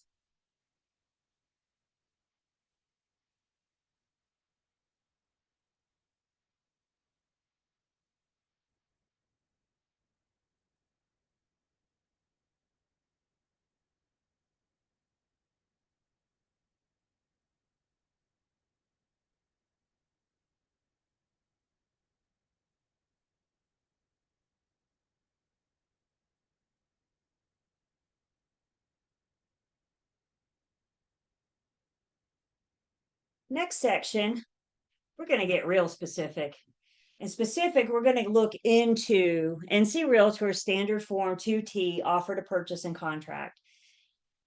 This is the most commonly used pre-printed contract. There are other contracts that NC Realtors provides us. We'll talk briefly about that. But this is the one that we're going to specifically look at, kind of like we did the agency agreements. the one you'll be tested on. And then we're also going to briefly review some commonly used addenda. So we don't have to look at the forms yet, you will eventually. But we do need to know what the commonly used addenda are and what they are used for. So the North Carolina Association of Realtors and the North Carolina Bar Association join forces to provide us with the most commonly used contract, which is standard form 2T, offer to purchase and contract. You do not need to know 2T. What I do need you to know is that this is not the only pre-printed contract that NC Realtors has provided us. I also have a pre-printed contract. This one is best for resale. I also have a pre-printed contract for vacant land. And we have a pre-printed contract for new construction. So right out the gate, I'm not saying those are the only 3 types of transactions you'll have, but resale, vacant lot and land, and new construction are probably the 3 bigger ones. They also have commercial forms. So if anybody's going into the commercial world, there's a pre-printed commercial sales contract. So we're provided 4 that we can use as part of being a broker, as part of paying my dues. I get access to these forms. Again, the one that we're going to review, the one you can expect to see test questions from your exam, is going to be standard form 2T. It's the most commonly used one. What I need you guys to know, though, is it's not the only sales contract. We do have other cases, other scenarios. So let's review. First off, if we look in our Google Drive, I have offer to purchase and contract 2T. And this does have the highlights. Like our agency agreements, the highlight in 2T is from the syllabus. And the Real Estate Commission says if it's in the syllabus, it's a good candidate for an exam question. So we're going to look at 2T, mostly focusing on the highlights. The other thing I wanted to point out to you, we talk about when in doubt, find out. And so not only has NC Realtors in many cases provided us with the pre-printed form to use, but in some cases they've also offered us guidelines on how to complete, how to properly fill it out. So the tools and the resources are out there for you guys. I put the guidelines here just for a reference. Once you get licensed, you'll have access to it. You can do it side by side with the contract, especially the first couple that you're completing. But I have it here just as a reference. If you want to look at it, you're welcome to. Just please make sure you're focusing your study time on 2T and not just on the guidelines. Everybody good so far? So what does 2T look like? 2T with highlights. By the way, this thing is 14 pages long, so we might be here for a minute. The last version, y'all, they just updated it in July. Look at your eyes getting really big on me. The last version was 17. So they've actually pared us back a little bit. We have less paperwork, but there's a lot that goes on in a sales contract. So we start, this is the offer to purchase and contract. This form serves 2 purposes. It starts as an offer to purchase, and upon acceptance and communication of acceptance becomes the contract. Other states might use something called, with their sales contract, a letter of intent. So with the sales contract, instead of an offer to purchase, the letter of intent is just that. I'm going to give you bullet points of the terms I want to offer. This is the purchase price, the date, these other terms.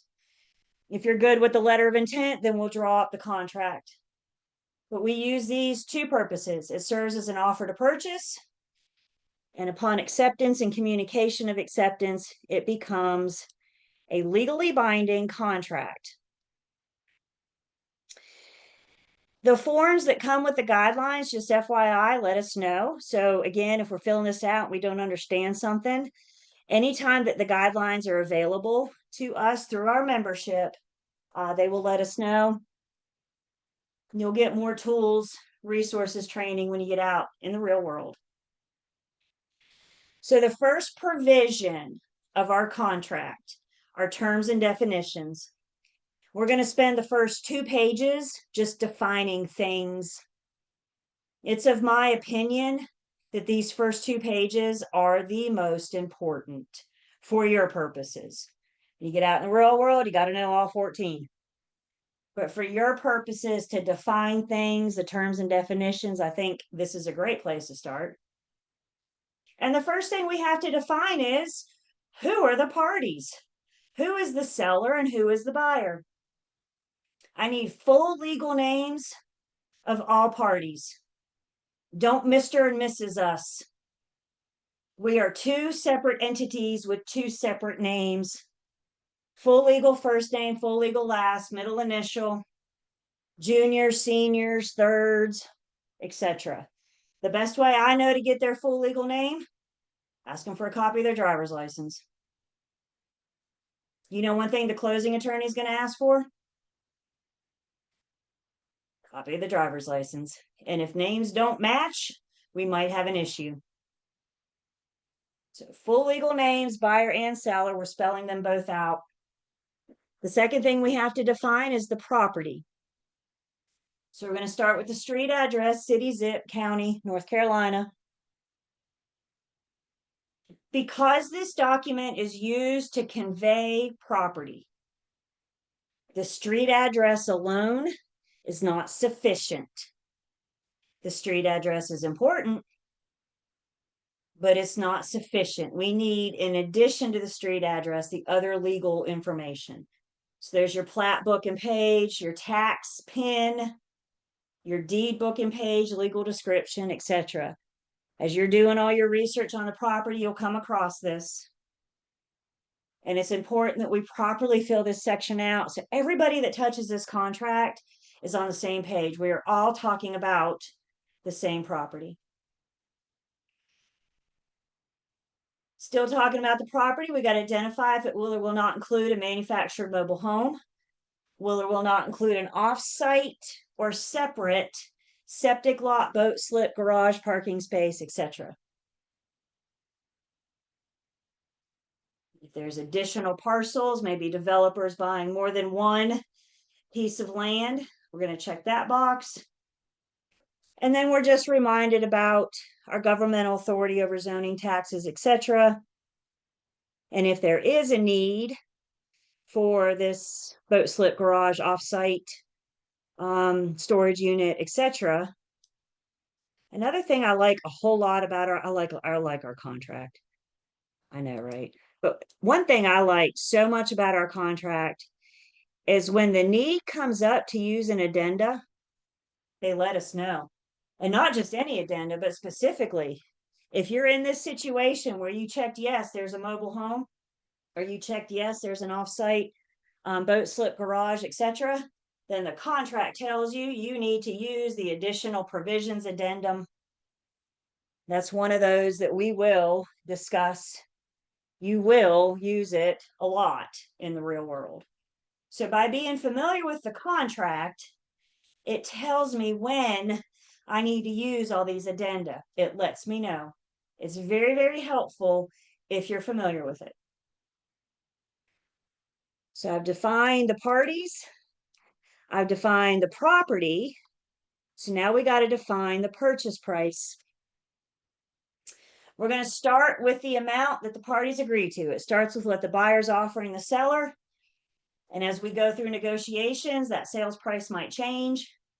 Part of acceptance is agreeing to the purchase price. So this is one that often gets negotiated. And if we can come to terms, then we have the first line there, which is agreed upon purchase price paid in US dollars upon the following terms. They talk about something called due diligence fee and earnest money. I'm going to come back to this section in a second because I think it's more important. I think it's easier to understand if we know what due diligence fee and earnest money are than trying to fill this in. So we're going to define those things on the next page, and then you and I will come back to this and complete this section. So more on this in just one moment. If the seller has agreed to pay any of the buyer's closing costs, those are called seller concessions. Seller shall pay at settlement either a blank fee or a percentage of the purchase price. We're reminded here that some loan products have limits on how much the seller can pay. So if it's an FHA or a VA, for example, you need to check with your lender before you fill this section in for your buyer, because there may be limits on how much the seller can pay if they agree to pay anything. We have to agree on something called a due diligence period. Again, that's going to make more sense when we start defining things. We have to agree on the settlement date. Again, what date is this going to settle? Yeah, we'll see that in just a second as well. So we're still agreeing to things. I do want to pause at the bottom of the first page here and point you out to a few things, just so we can all see it. I am a member of the National Association of Realtors. Thus, I am a member of the North Carolina Association of Realtors. Thus, I can use the forms that rock the Realtor logo. If you're not a member, you cannot use these forms. If you're not a member, your firm's not a member, then you're doing your own pre-printed forms. But I'm a member.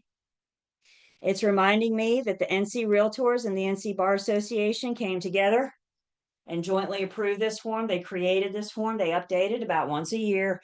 Expect that. Always an update to this form. I'm letting the consumer know that we're going to follow equal housing opportunity. We're going to abide by the protected classes. And then it gives us standard form 2T. Again, you don't need to know that, but the revised date. Please make sure in the real world that you guys are always using the most current form. They update. I mean, the contract updates at least once a year, sometimes twice. It just depends on what laws are going on, what rules are changing. As things continually evolve, we can expect our contract to evolve as well. And my responsibility is to make sure that I'm always using the current correct form.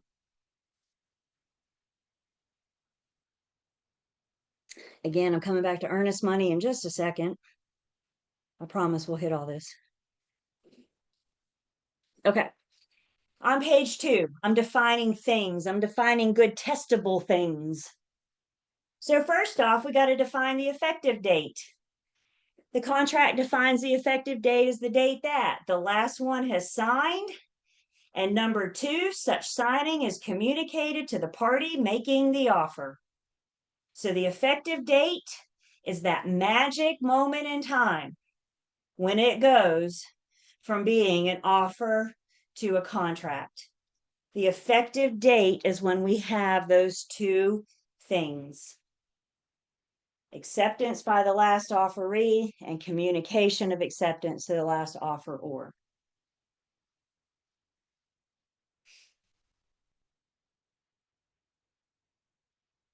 Then we're going to define due diligence and due diligence fee. North Carolina is one of few states that deal with this idea of due diligence. We are one of few.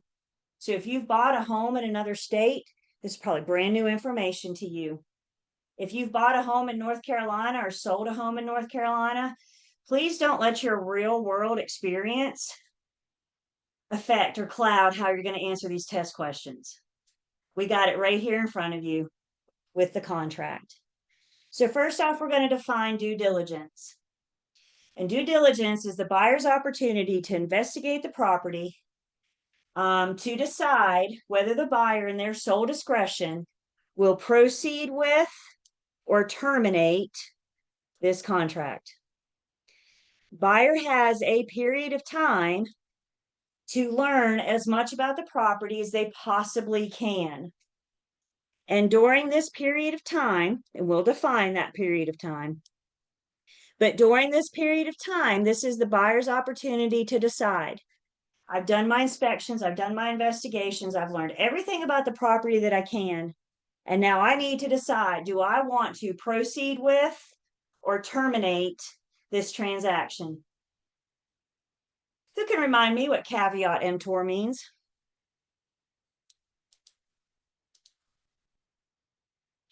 It's a good time of year for caveat emptor, isn't it? Buyer beware. I love Halloween, y'all. Okay, so buyer beware, caveat emptor. This is kind of the response to caveat emptor. If our seller doesn't have to disclose much, isn't it only fair that our buyer's given an opportunity to learn? And that's what their due diligence period is for. It's their opportunity. We're checking out schools, we're checking out taxes, we're checking out Google Earth and Google Maps. We're doing our home inspection, pest inspection, more on all that. But the buyer is doing everything they can to decide if they want to proceed with or terminate the transaction. As you can imagine, something like that doesn't come for free. And so what comes with that is what we're going to define next as the due diligence fee. The due diligence fee is a negotiated amount paid by the buyer to the seller for the buyer's right to terminate this contract for any reason or no reason at all during the due diligence period. The buyer is paying the seller for the right to terminate during the due diligence period.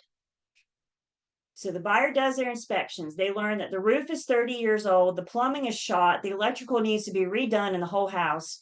Did anybody else just hear cha-ching, lots of dollar amounts? The buyer may decide during their inspection and investigation that I can't put all that into a house. I just bought a house. I need something with less repairs. For example, the buyer learns of a whole bunch of issues because the seller doesn't have to disclose much. The onus is on the buyer to learn. So they've learned, they decide there's more than what they're willing to take, understanding that there's no such thing as a perfect home.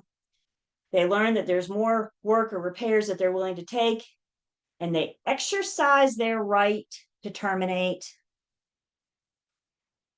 By the way, that would be a case of terminating for any reason. So yeah, home inspection report shows a whole bunch of things wrong. I think that's a pretty good reason. But guess what? They're also paying for that right to terminate for no reason. The buyer could literally wake up the next day and go, nah, I don't want to buy this house. Assuming they've paid the fee, what they have paid for is the right to terminate. And if they do choose to terminate during their due diligence period, the seller is going to keep the due diligence fee. That's what the buyer paid for. They paid for the right to terminate. The buyer has terminated.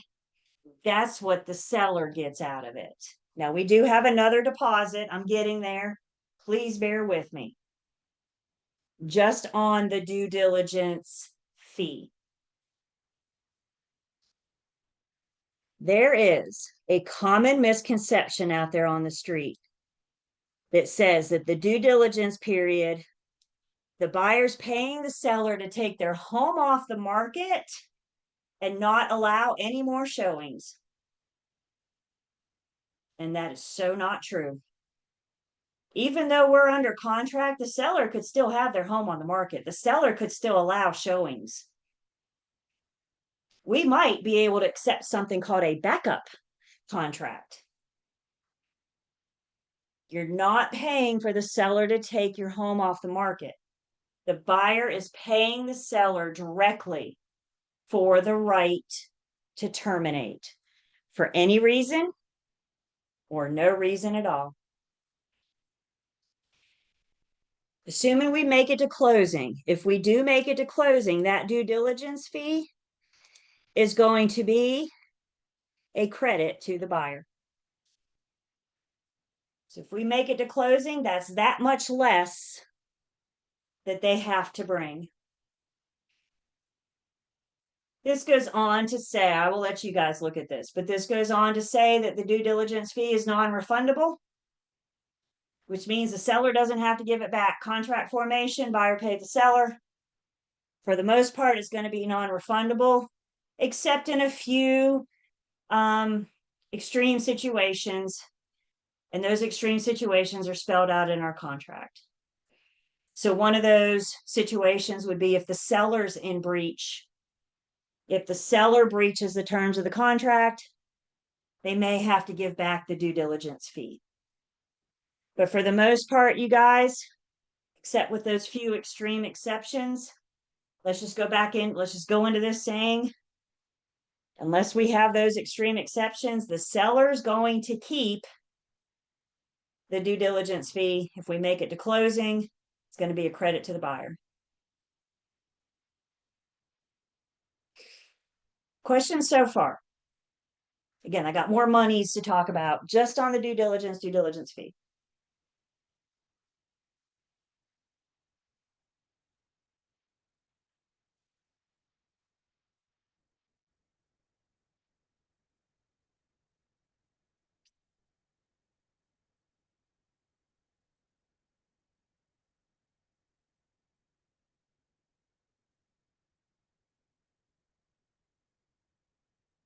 So we're going to keep that in mind. We're going to go back up for just 1 second, pick up a few things that we've skipped. So back up to our purchase price.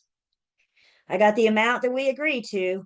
And then in this next step, in this next line, let's just pretend for a second, 100,000. And let's just pretend that we've negotiated 1,000 due diligence is completely negotiable. We will talk more about that. So I have a purchase price for 100,000. I have a due diligence fee for 1,000. Parties have agreed that the buyer will pay the seller $1,000 for the buyer's right to terminate. The due diligence fee is made payable and delivered to the seller when? On the effective date. So it doesn't just leave it up to chance. It's not a matter of whenever you get to it. It even gives us the due dates of these things. So when does this buyer owe the seller that due diligence fee? The day we go under contract, upon that effective date. And then we're going to spell out if that cash, personal check, electronic transfer, again, all for the parties to agree. So we'll keep building to this. I got to talk about earnest money next, but let me get my purchase price. We did due diligence of 1,000.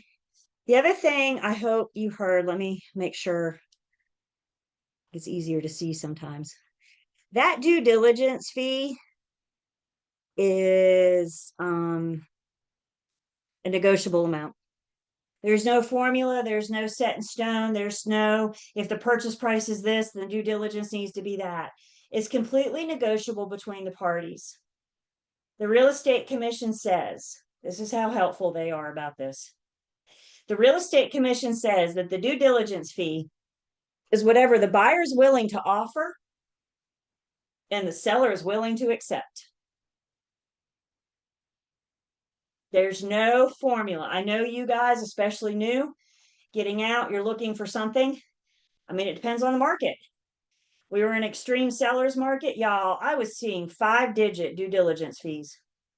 5-digit due diligence fee. That's money that the buyer was handing the seller just to accept their contract. But if you're competing with 44 other offers, don't you need something to stand out? And so the due diligence fee was often used as a negotiation tool. We're out of that extreme market now. We're not seeing those fees as much. But we still need to make sure that the parties understand. The buyer needs to understand that if you don't buy this house, this is what you're going to lose. The seller needs to understand if the buyer doesn't buy, this is all you're going to get. So when we present offers, when we go over terms of the offers, I'm not handing them this 14-page document saying, here you go, let me know what you want to do. We're telling them what these things mean.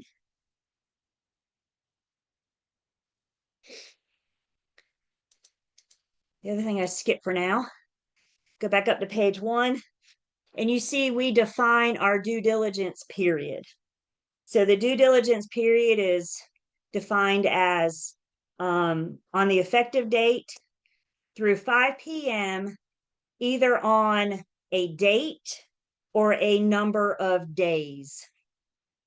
And remember, in contract world, a day is a day is a day.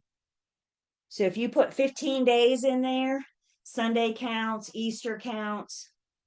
A day is a day is a day. To count days. Day one is always the receipt. I'm sorry, the day after receipt or notification. So if we go under contract today, congratulations. Our effective date is today. We have signed, we have communication of acceptance, we're under contract.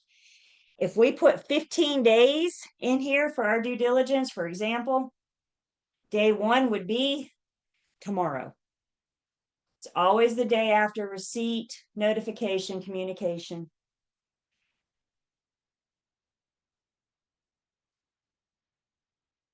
The other thing about our due diligence period is it gives us some new verbiage here that we need to understand. And that verbiage is time is of the essence.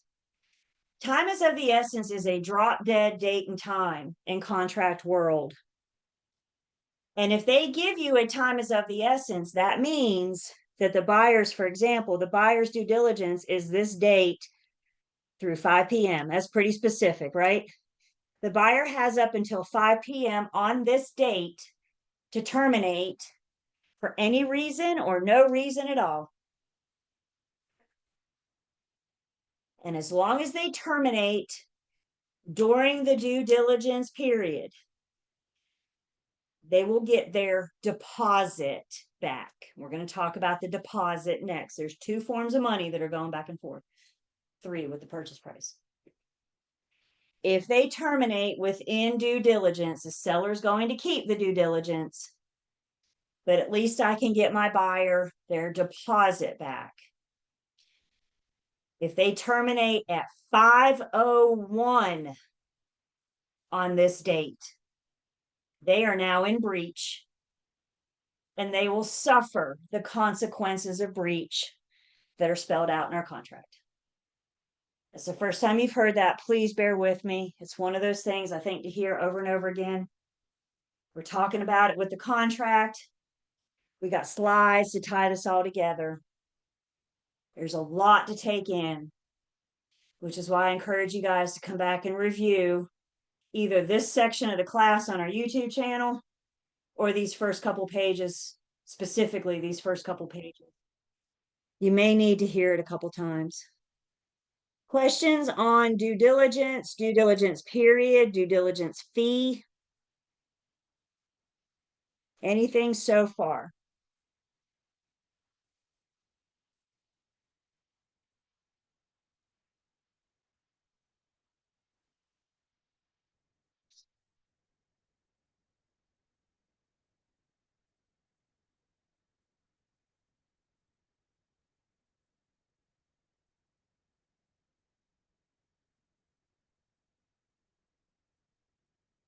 The next thing to define is the deposit, specifically known as the earnest money deposit.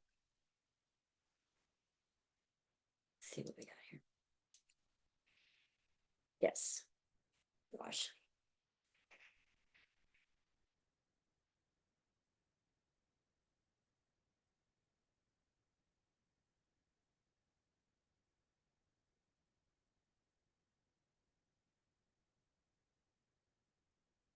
Let's see.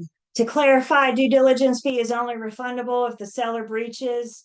There's a couple places in the contract that tell us when the buyer could get their earnest money back. And one of those places is if the seller breaches. Yes. So seller breach would be a reason, one of few reasons for the buyer to get that money back. If the buyer just decides to terminate, which is what happens most of the time, they choose to terminate for no reason or any reason. But yes, if the seller breaches, and we'll see it spelled out. I got a whole section for remedies. Sorry, Julie, I'll just ask because I'm not good at typing in the little spot. But so the due diligence money is non-refundable as of day one, unless those 3 items are are approached. A handful of things. Yep. That's it. Okay, thank you. Buyer's agents, make sure your buyers understand this. Don't tell them they're going to pay a fee that I can get back. Because the truth is the majority of the time, the seller gets to keep it. Buyers need to understand. With buyers, we got to help them determine their risk. And with due diligence fee, what we're basically asking is, if you choose not to buy this house, how much are you okay with losing? There are risks involved in buying a house, and we may have to help our buyers understand, realize their risk. Buyers are going to look at you and say, oh, $50. It's going to be awfully hard for me to get your offer accepted with $50 due diligence. But y'all, the buyer's the boss. So if that's what they want to present, that's what I'm going to present on their behalf. And I'm going to present it like it's the best daggum offer I've ever presented. But up to that point, I have a job, a responsibility to explain to them what it is. And this is where being familiar with the contract. This is your very first exposure to it. By the way, when you come to post licensing, once you get your license and you get to post licensing, we're going to go through this thing word for word. We're just easing you into it. Any other questions so far?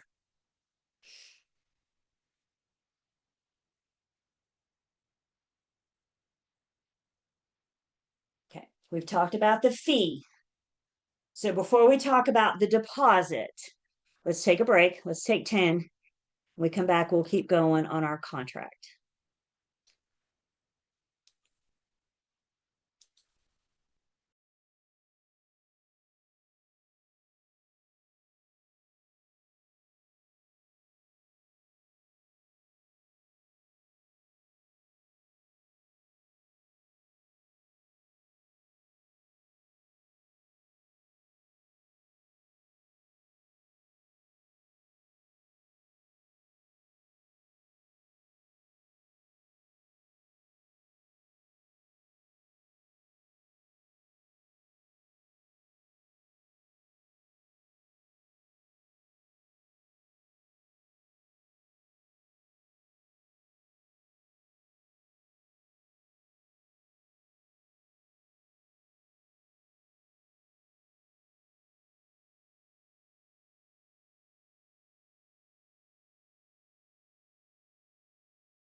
All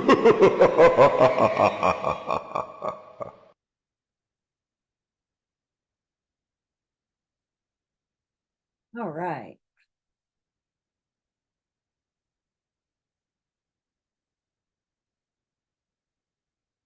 Let me take attendance.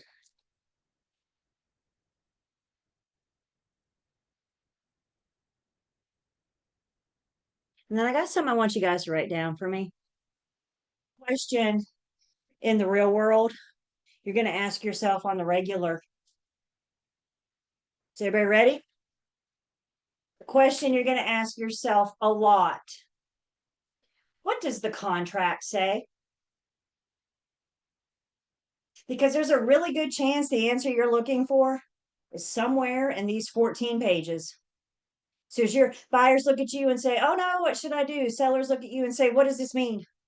There's a really good chance that the answer lies within the contract, which means eventually you guys are going to have to be familiar with the contract. This is the document that we use. Like we said, we're creating that legally binding agreement.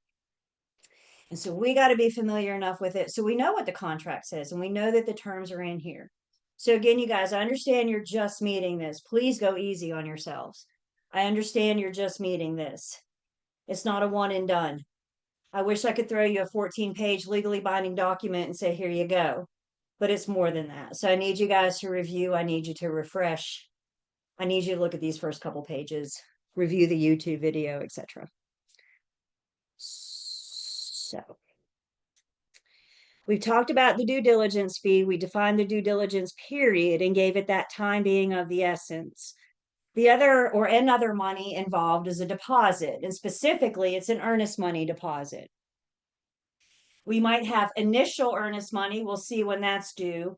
We might also have additional earnest money. But the contract says, call it what you want, initial or additional, it's all earnest money.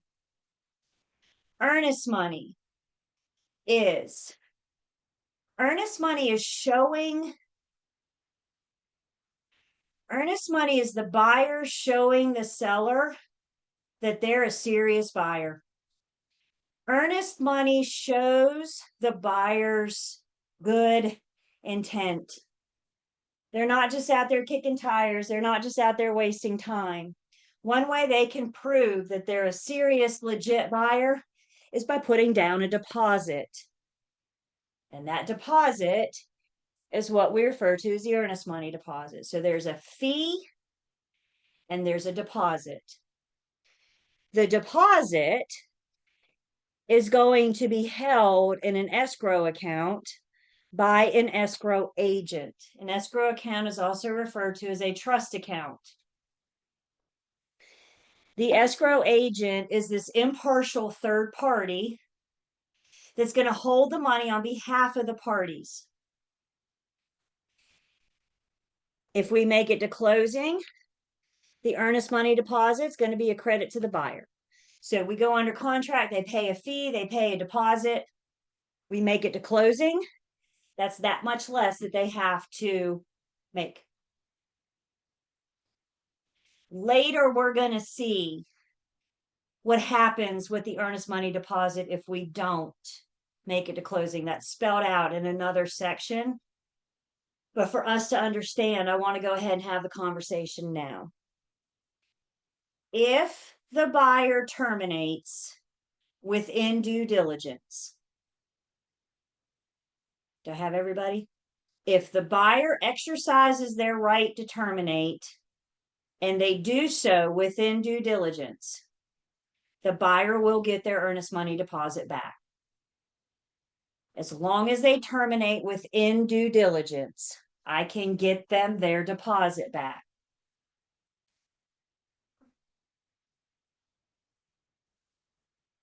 If they terminate after due diligence, 501 on our due diligence date, and if they terminate for any reason after due diligence, the buyer is now in breach, which means the seller will get the earnest money deposit. So let's recap that and we'll recap it again. I promise. Due diligence fee, for the most part, is non-refundable. It's a fee. So except with these few rare circumstances that are spelled out in the contract for us, the buyer doesn't make it to closing, any reason, the seller is going to keep the due diligence fee. What happens to the earnest money depends on where we are when we terminate. If we terminate within due diligence, the buyer will get their earnest money back. If we terminate after due diligence, the seller, in addition to keeping the fee, will get the deposit. And we'll see all of that spelled out in our remedies. Then we're going to define who is the escrow agent, who is the person that is holding this earnest money on behalf of the parties. The escrow agent has to have a trust account or an escrow account. We're going to talk about the trust account in Unit 15. So we still got that to look forward to. The majority of the time, the escrow agent will be the closing attorney. So we're going to let them hang on to that earnest money. If we terminate, they're going to follow the terms of the contract about how to release the money, who to release it to. You might affiliate with a firm that the real estate firm handles the trust account, in which case they would be the escrow agent. So we're looking at with the escrow agent, the majority of the time it's an attorney, but just know it could also be your firm. The same rules apply. And those are the rules that we'll get to in Unit 15, understanding how to manage and maintain a trust account. So if we go back up to page 1, we have defined our purchase price.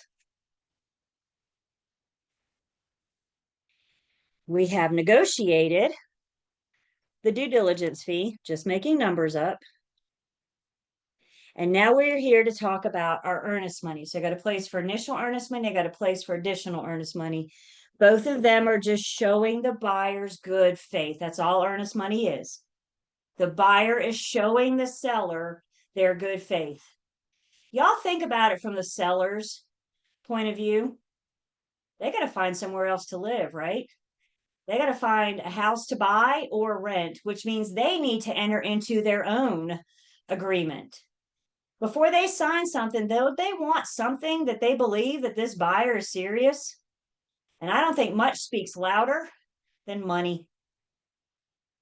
So the earnest money deposit shows the seller that this is a serious buyer. It shows the buyer's good faith. So initial money or additional earnest money, the only difference is the due dates when we negotiate, how we negotiate. So our initial earnest money, the contract says, it's payable and delivered to the escrow agent within 5 days of the effective date. So we get asked this a lot in the real world. When is the due diligence due? When is the earnest money due? And you already know my answer. My answer is, what does the contract say? Because the contract tells us these due dates. And again, we're going to spell out the terms. How are you going to pay that earnest money? Cash, personal check, etc. Additional earnest money is due by 5 p.m. on this date. Maybe your buyers aren't getting paid until next week or something, or maybe we've negotiated both. But we're going to come up with a date that the additional earnest money is due, and that date is also a time is of the essence. So that 5 p.m. on this date is a drop dead date and time. If the additional earnest money is not delivered to the escrow agent by then the buyer's in breach. They didn't deliver, they didn't perform, and their time is of the essence. So we're negotiating. I got 1,000 in due diligence. I'm just making numbers up here. I got 1,000 in additional earnest money, and maybe we'll do 3,000. Initial 1,000, and then maybe we'll do 3,000. The rest of these lines are going to apply if the buyer is assuming the seller's loan, in which case I have a form for that. If the seller's acting as the lending institution, in which case I have a form for that. Or if we're building new construction and we have a building deposit, no, yes, I have a form for that. So if we run into a loan assumption, seller financing, new construction, the form will tell us the deposits, the amounts, that kind of thing. But for simplicity, we're just going to talk about having due diligence and earnest money. So we've negotiated, we've agreed to a purchase price. You got 1,000 due diligence, you got 4,000 earnest money, broken up into initial and additional. The only difference is when they're due. This last line here tells us the top line minus the lines in between tell us how much your buyer owes at the closing table. So assuming we make it to closing, that $5,000 will be a credit to the buyer. Assuming we make it to closing, that's $5,000 less that the buyer has to bring to closing. Assuming we make it to closing, we can almost look at it as a down payment towards the purchase price. The fee and the deposit come in if we don't make it to closing. And that's the understanding. That's where it is. When do you get it back? When do you get your deposit? And that's what we need to help our buyers and sellers understand. Questions so far?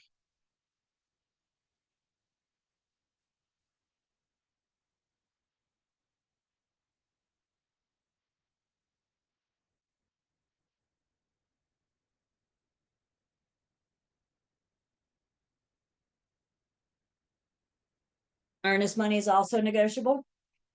There's no formula. There's no, if the purchase price is this, the earnest money's got to be that.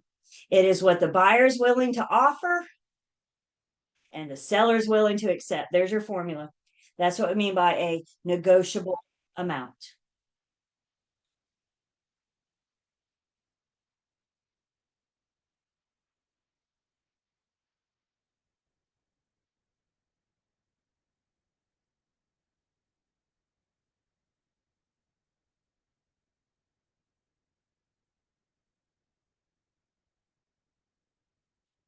Still defining things. Another thing we need to define is the settlement date. So I think before we start defining dates, we need to define settlement. As we scroll down, we can see I have defined settlement and I've defined closing. I have a confession to make to you guys. Yep, time of the class. The truth is, I have never attended closing. And if you ever bought or sold a home, you never attended closing either. So let's talk about the difference in settlement versus closing. Settlement is defined as the proper execution and delivery to the closing attorney of all documents necessary to complete this transaction, including the attorney's receipt of any necessary funds. If you ever bought a home, or when you guys help people buy and sell, what we attend with our clients, what we attend with our buyers and sellers is settlement. Now, I guarantee you, when you get out in the real world, you're going to call it closing because we all do. But to get you through your exams, I need you to see that there is a difference. What we attend is settlement. And settlement is when the attorney is getting all the paperwork signed. They're having the lender's loan package signed. The seller's got to sign their deed. They got to sign some things. The buyer probably has to bring some money to closing. Excuse me, to settlement. See how easy it is? The buyer's going to probably have to bring some money to settlement. If your seller's underwater, they may have to bring money to settlement as well. Once we all get up and leave the attorney's office, everything is signed and the money's been delivered. We all get up and leave the attorney's office, and the attorney proceeds with closing. Closing is defined as the legal process. That's how we know that's an attorney responsibility. Closing is the legal process that results in the transfer of title to the property from seller to buyer, which includes the following steps. Step 1, settlement. Step 2, the completion of a satisfactory title update. Step 3 is the closing attorney's receipt and authorization to disperse all necessary funds, including that from the lender. And then step 4, the last step, is recordation of the buyer's brand new deed. And then and only then is it a done deal. So we attend settlement. Again, in the real world, you'll call it closing, I promise. But to get you through to get you through post, I need us to see there's a difference. And when we show up with our buyers and sellers, if you ever bought a home, what you attended was settlement. Once we get all up and leave, the attorney finalizes the legal process.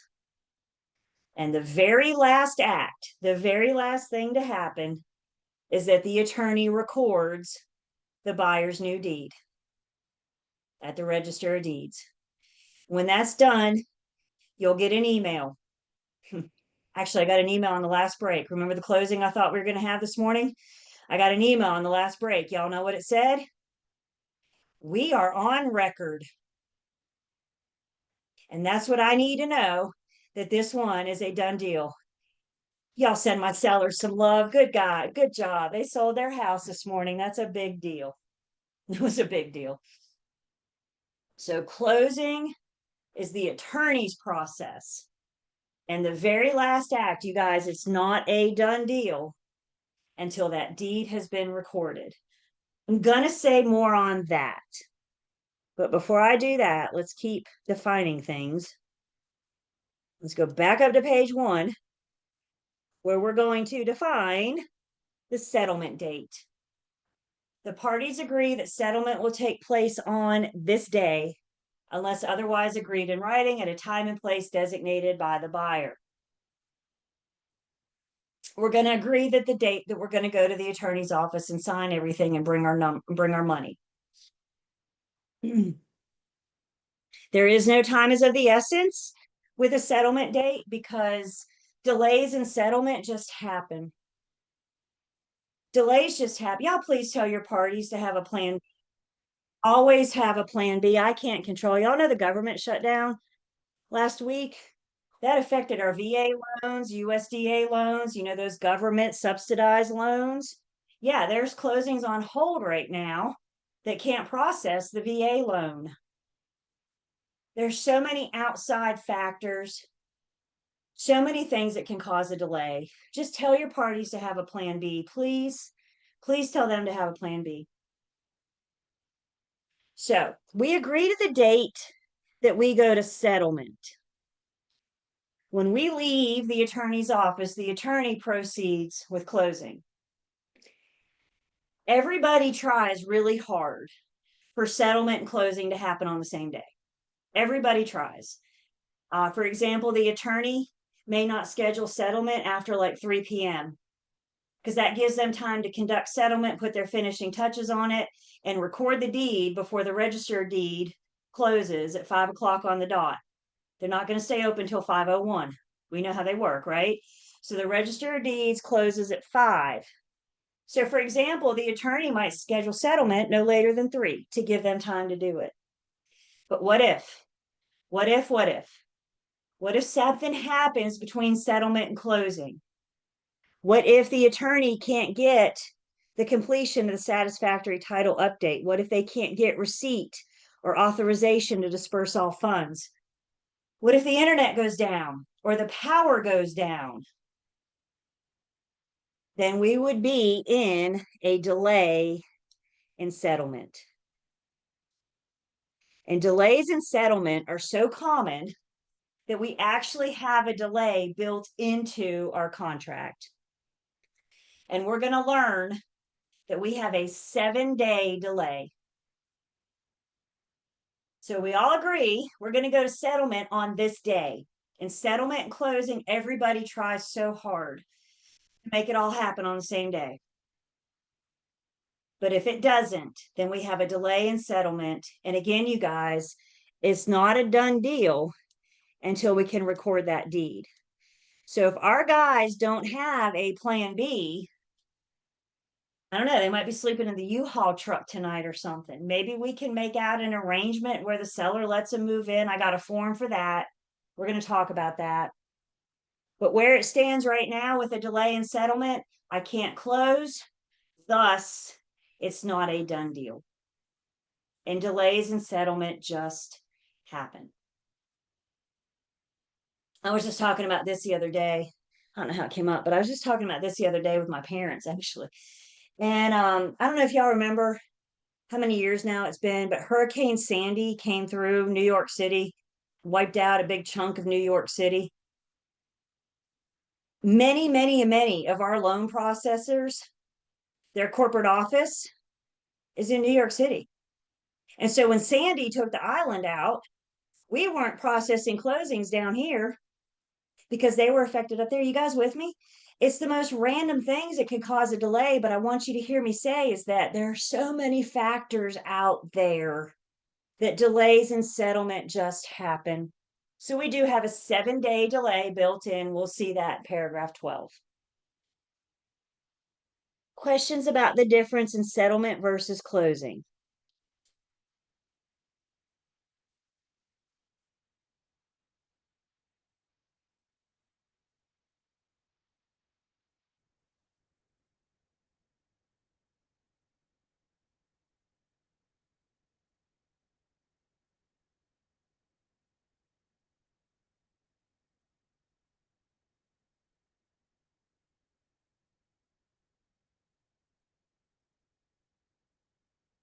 The last thing we're going to define here is special assessments, which is letting the parties know that a special assessment is usually a government charge, maybe by a homeowners association as well, if it's a private special assessment.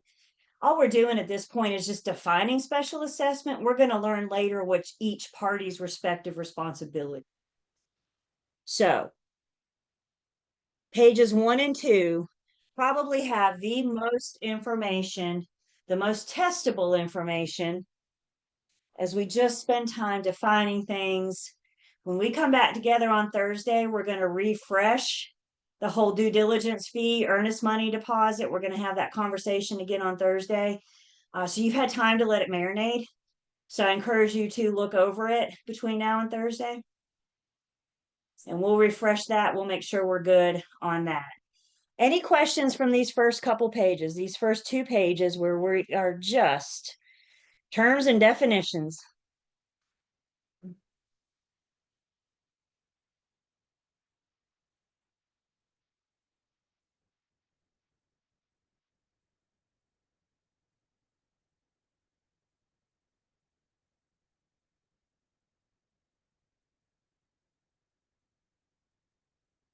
Second provision is about fixtures. Luckily, we have talked about this. We saw this in our listing agreement. And this exact same fixture list shows up in the contract. So remember at the listing appointment, we had the conversation with the seller. What, if anything, are you going to take? Because we need to have a discussion about it. Because we know it'll show up in the contract. If the seller is going to take a fixture, remember, fixtures are meant to stay. So if the seller is going to take a fixture, then we need to exclude it in our contract. If the seller is going to take that dogwood tree that has sentimental value, that's fine. Listing agents, you need to make sure that that tree or that fixture, whatever it is excluded. The following item shall not convey. And this is the way the parties agree that the seller is going to take that fixture if they haven't taken it down already. Listing agents, it is your responsibility to make sure that those fixtures are an exclusion in the contract.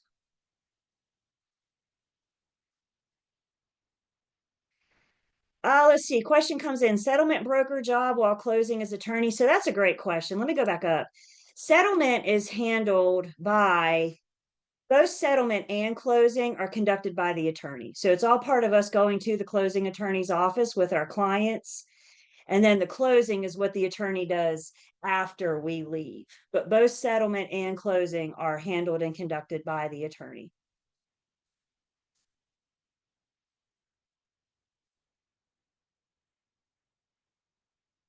So fixtures, there's a whole page there on fixtures and what we need to know about those. The main reason I have it highlighted is because it's about the third time we've talked about fixtures. Unit 2, 3, and now 8. So as much as we talk about them, you can expect to see a test question or two about fixtures, and this page is just going to help tell you what the contract says. Are buyers allowed to request the staging fixtures in an open house? I can ask. The seller has 3 choices. They can accept and agree to leave the staging fixtures, they can reject it, or we can counter it. That's all part of the negotiations. Absolutely. If your buyer wants furniture, we make it part of the offer. The seller has those 3 choices. Yep. The opposite of fixtures then is personal property. So anything that the seller is going to leave, it would be an inclusion. And we need to make sure that we include it here. Spell it out. Don't be vague. I've heard so many stories over the years where somebody puts in refrigerator. After closing, the buyer shows up at their brand new home, and in the kitchen is like a 2-story dorm room refrigerator. Did the seller do what they were contractually obligated to do? Didn't they leave a refrigerator? It probably just wasn't the one that the buyer wanted. It wasn't the one. So be specific. 2-door stainless steel Whirlpool. Maybe you can get the make and model number, for example. Buyer's agents for personal property. If your buyer wants anything that's considered personal property, it's your responsibility to make sure that it is in here. So fixtures, personal property, questions on that?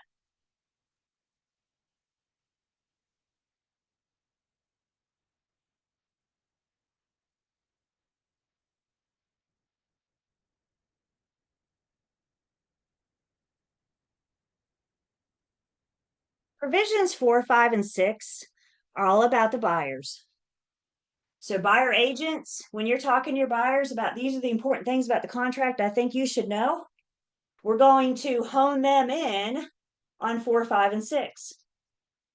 And so 4 is going over the buyer's due diligence process, and it starts with red, all caps. Buyer is strongly encouraged to conduct due diligence during the due diligence period. If the buyer is not satisfied with the results or progress of the due diligence, then the buyer should terminate this contract prior to the end of the expiration of the due diligence period, unless the buyer can get a written extension from the seller. Seller's not obligated to grant an extension. I can ask, will you give us more time? Worst case scenario, the seller says no. They can't terminate because we asked. So we can always ask for more time, but the seller's not obligated. If the buyer terminates outside of the due diligence period, buyer will lose their earnest money deposit. So 501 on our due diligence date, if the buyer terminates for any reason, the seller's going to get the earnest money deposit. And understand, even though we might have passed due diligence, the buyer can still continue their investigations, because the end of due diligence is not the end of the inspection. The end of due diligence is the end of the buyer's right to terminate. The end of due diligence is the end of the buyer's right to terminate. And once we're out of due diligence, the buyers lost their easy out, and now they're in breach.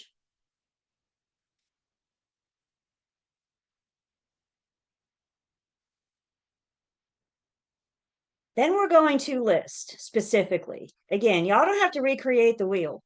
The wheel has been created. So what is it I'm going to encourage my buyer to do during due diligence? Well, ta-da, here it is. First thing, if we're getting a loan, we need to get going on that because we already know that the loan process is the longest part of the contract to closing process. So we're under contract, we need to get the lender going. So it tells us that the loan, getting the loan is going to be at the buyer's expense. And it also tells us there's no loan or appraisal contingencies in this contract. So failure to get loan approval, even if we find out after due diligence, if we find out after due diligence that we're not going to get loan approval, buyer's in breach and they will have to terminate. Buyer's agents, part of what we're doing when we're writing the offers, we're coming up with a due diligence date. And if you've never worked with this lender before, please reach out to them and find out how much time they need. Once you work with a lender or two, you know about what their turnaround is.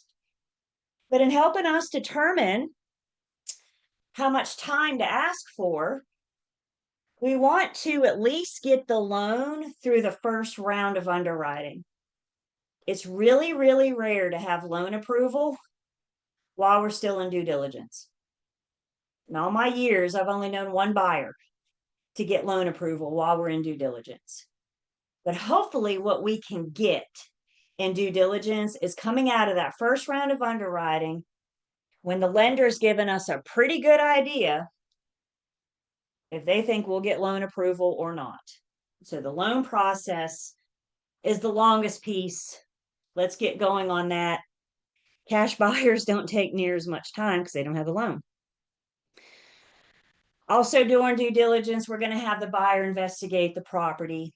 Property investigations are at the buyer's expense. They're encouraged to conduct all tests, surveys, appraisals, investigations, examinations, and inspections of the property, including but not limited to. And you can see here much of this stuff we've already talked about. If we haven't, we will. But this just gives the buyer, this gives me a tool to have a conversation with the buyer. I think you should get certain inspections. I suggest a home inspection, a pest inspection.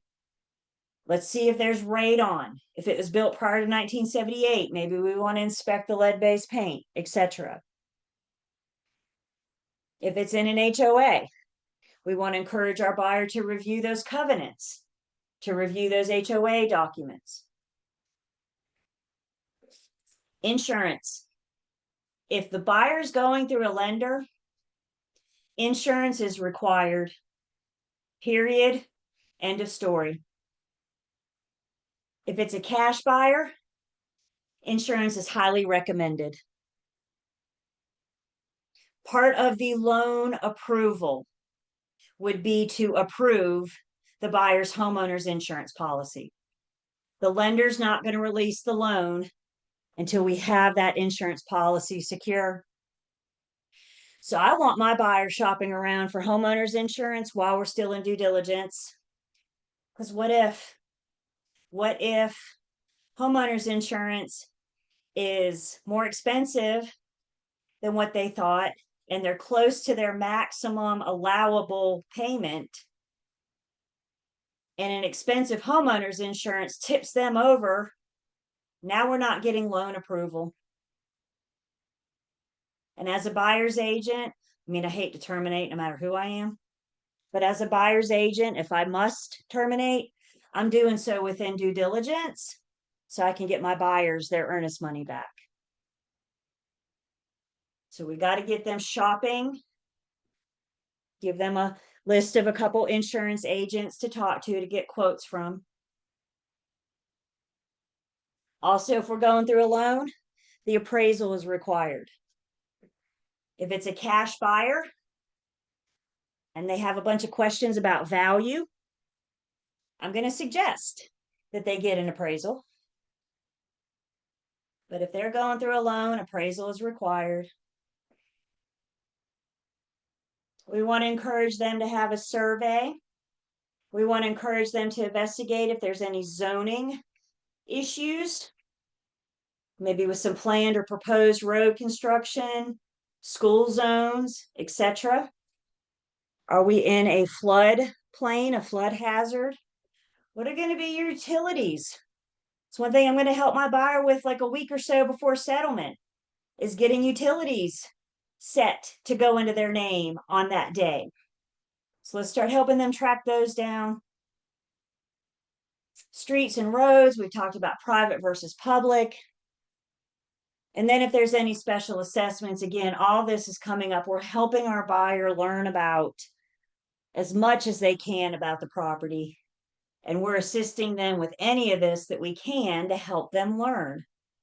Caveat emptor says that the onus, the responsibility to learn about the property is on the buyer. And as soon as I agree to be the buyer's agent, I agree to take on that responsibility with them. The other thing about this list I want us to see or hear is that including but not limited to the following. This is just giving us an idea of where to start. Your buyer doesn't know where to start. They're going to look at you and say, okay, I'm under contract now. What do I do? But your buyer may want to have something inspected or investigated that's not on this list.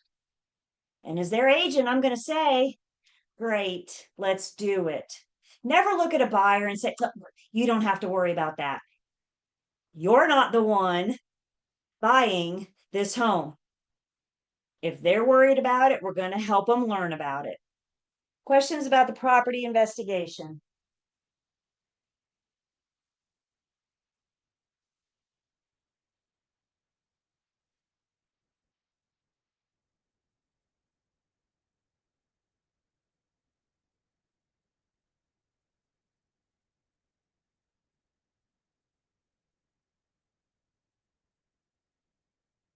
We are still in the buyer's due diligence process. We've got work on the loan. We started learning about the property. Another thing is if the buyer has to sell or lease an existing property, I'm not creating a contingency. We're just letting the buyer know if you must sell or lease other property in order to qualify for a loan or purchase this property, buyers should seek to close on their other property prior to the end of due diligence or be reasonably satisfied that the closure of their home, I'm not creating a contingency. We're just letting the buyer know. It's recommended that you have this secure while we're still in due diligence. If you can't close on it, then can we be reasonably satisfied? Because if we make it through due diligence and we find out that the buyer's home isn't going to close, the buyer will have to terminate, the buyer's in breach, and they're going to lose their earnest money.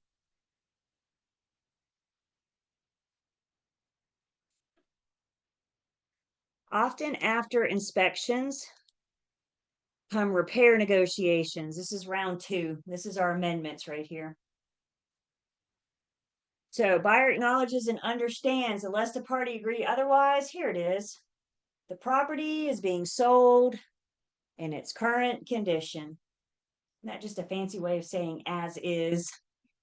All homes in North Carolina are sold as is unless the parties agree otherwise. Seller may engage in negotiations for repairs. Buyers strongly advised to make repair requests in sufficient time to allow negotiations to be concluded prior to the expiration of the due diligence period. So we're doing these inspections. The buyer's learning about the property. The home inspection is going to give us this whole laundry list of things that are wrong. And a very common part of the process is the buyer asking the seller to do repairs. We're going to be specific. I'd like you to fix the electrical or the plumbing mentioned on the attached page 6 of the home inspection report. Shake your head, yes or no. Does the seller have to do any repairs? Nah, They don't have to disclose much. They don't have to fix anything, you guys. So this is why we call this round two. Buyers almost always ask for repairs. It's rare that they don't. Buyers almost always ask for repairs. The seller has been presented an offer. What are their three choices to respond? They can accept and agree to do all of the repairs. They can reject and say, I'm not fixing anything. I'm not even changing a light bulb. Or they can counter.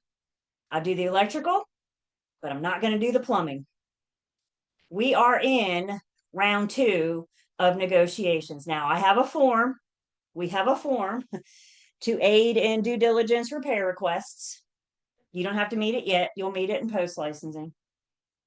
But we do have a form to assist with this. So listing agents, we're having this conversation up front. Understand when we go under contract, the buyer may ask for repairs. You don't have to. If you want to, these are your options. Same thing with the buyers. Let them know before contract formation. We go under contract, you're going to do your inspection. You may want to ask for repairs. The seller's not obligated to agree to do anything. And this is why we call it round two. The seller can accept, reject, or counter repair negotiations. Questions on that?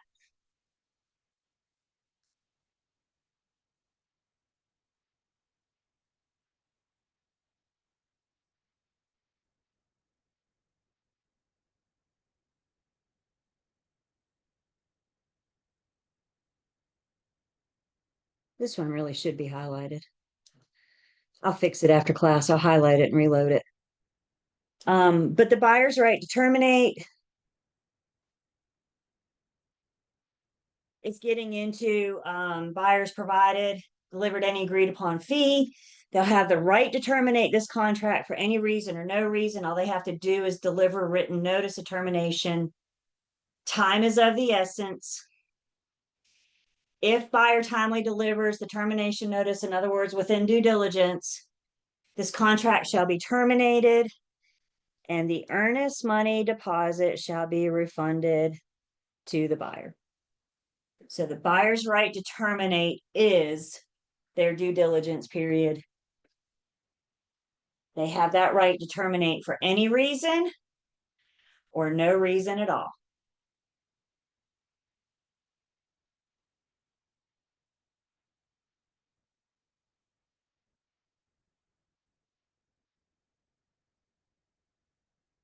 Last one here is pretty big. Closing shall constitute acceptance of the property in its then existing condition unless provision is otherwise made in writing. The buyers need to understand that once they sign at settlement and the attorney proceeds with closing, it's a done deal. They're not going to be able, it's awfully hard because caveat emptor, we favor sellers in this state. It's hard for the buyer to go after the seller. It's hard for them to go after the seller because what does the contract say? Closing says this is a done deal. This last sentence here is why the final walkthrough is really important. Buyer's agents, make sure as close to settlement as you can. You and your buyer are going through the home, looking at the property, especially if the seller just moved out. We've never seen it vacant. Even if we have seen it vacant, do the final walkthrough because the buyer needs to understand that once they sign, once that deed is recorded, they're accepting its property in its then existing condition. So the question comes up, what if we've never seen this home vacant before and it's trashed? We learned that the only reason there's pictures on the wall is to cover holes, right? It's not what we saw when we saw it vacant, or excuse me, when we saw it furnished. And your buyer's standing here on their way to the attorney's office and they're going, look at this dump. Do I have to buy? Guys, if there are issues with the home, do not advise your buyer to sign and then address the issue. We need to address the issue before they sign. Because what does the contract say? Closing shall constitute acceptance of the property. So we see a bunch of holes, we see a bunch of trash. That final walkthrough, presumably we are on our way to an attorney's office anyway. So we're going to show up and we're going to say, I'm calling the listing agent on the way, actually. I'm going to say, my buyers are not going to sign. They're not going to accept this property until we work it out, otherwise in writing. Very, very important. Questions on that?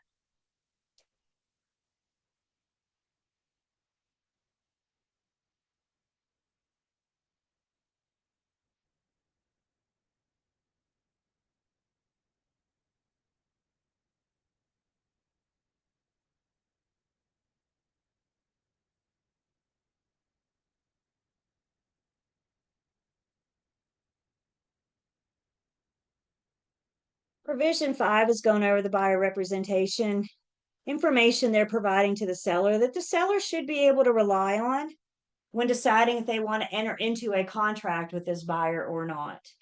So the first thing the seller cares about is, how are they going to get the funds to complete the purchase? How are they going to buy my home?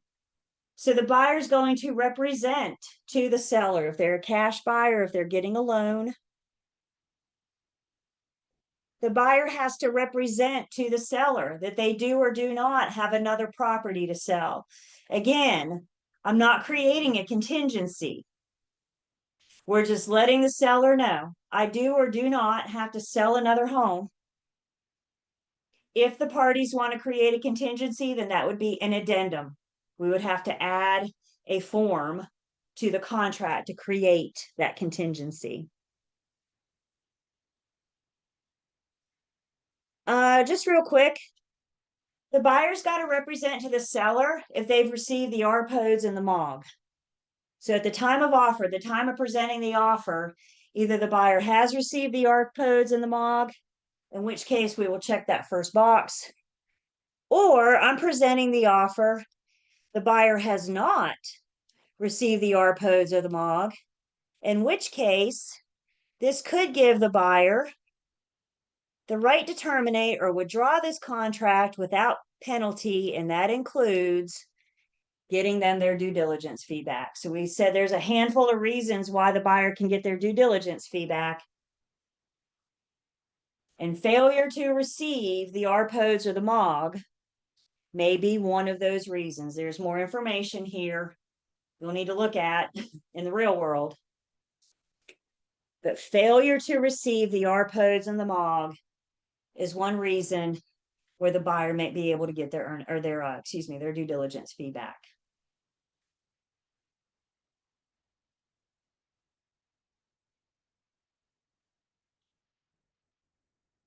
Let's see, buyer representations. That's it.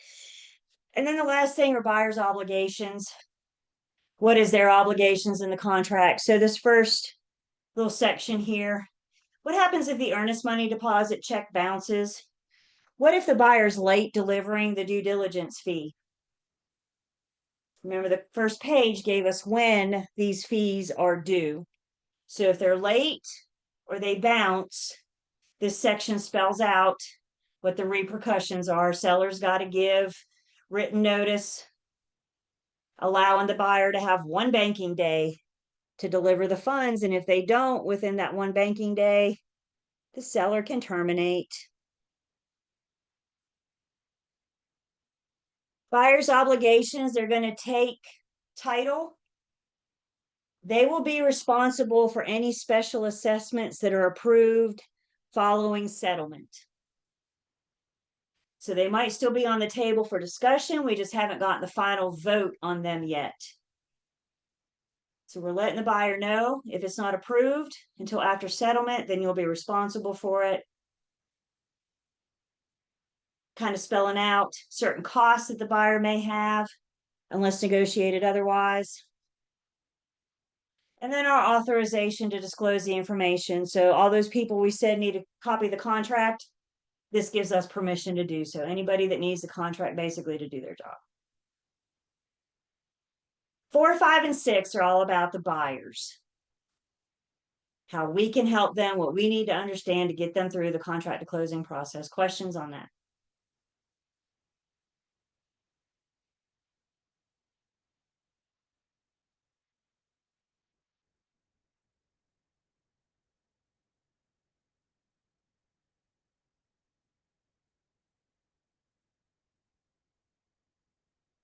Let's break. When we come back, we're still in our contract, just a little bit more. So let's take 10, and then of course we'll talk about what Thursday is going to look like.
And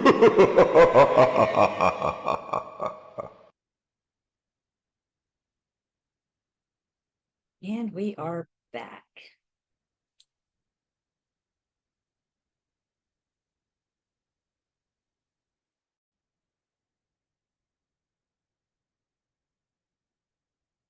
Cameras are on. Welcome back.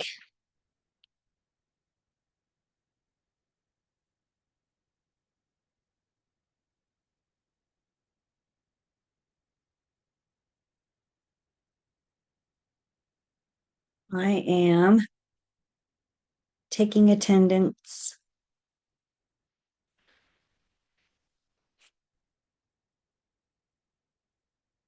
Let's see what else we got here.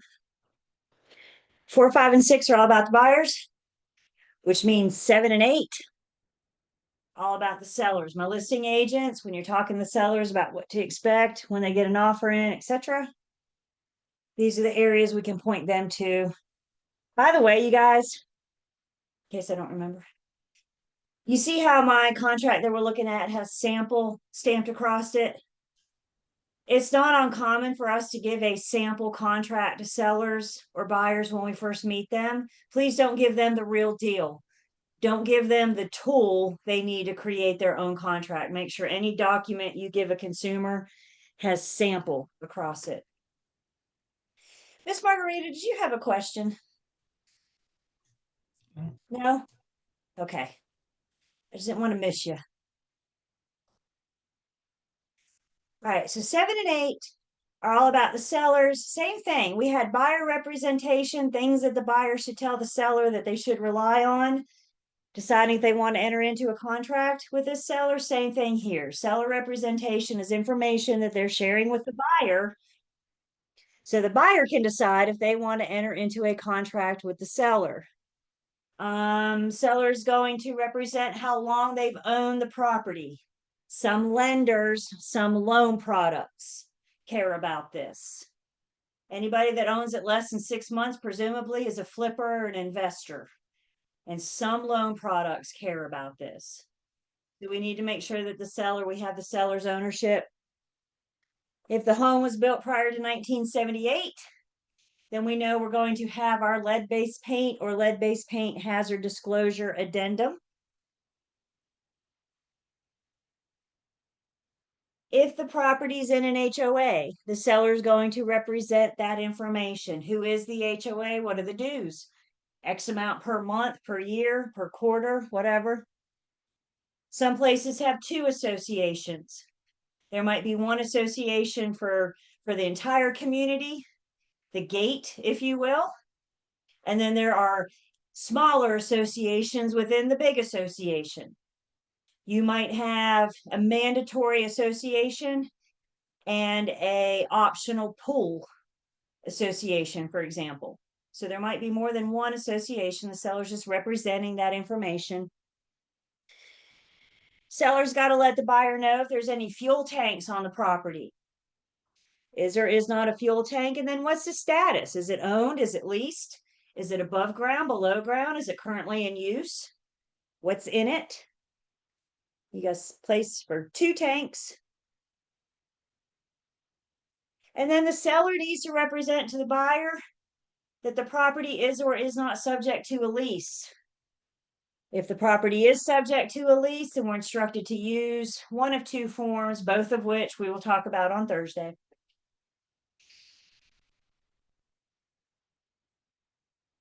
Eight is the seller obligations. What are their duties? What are their responsibilities during this process?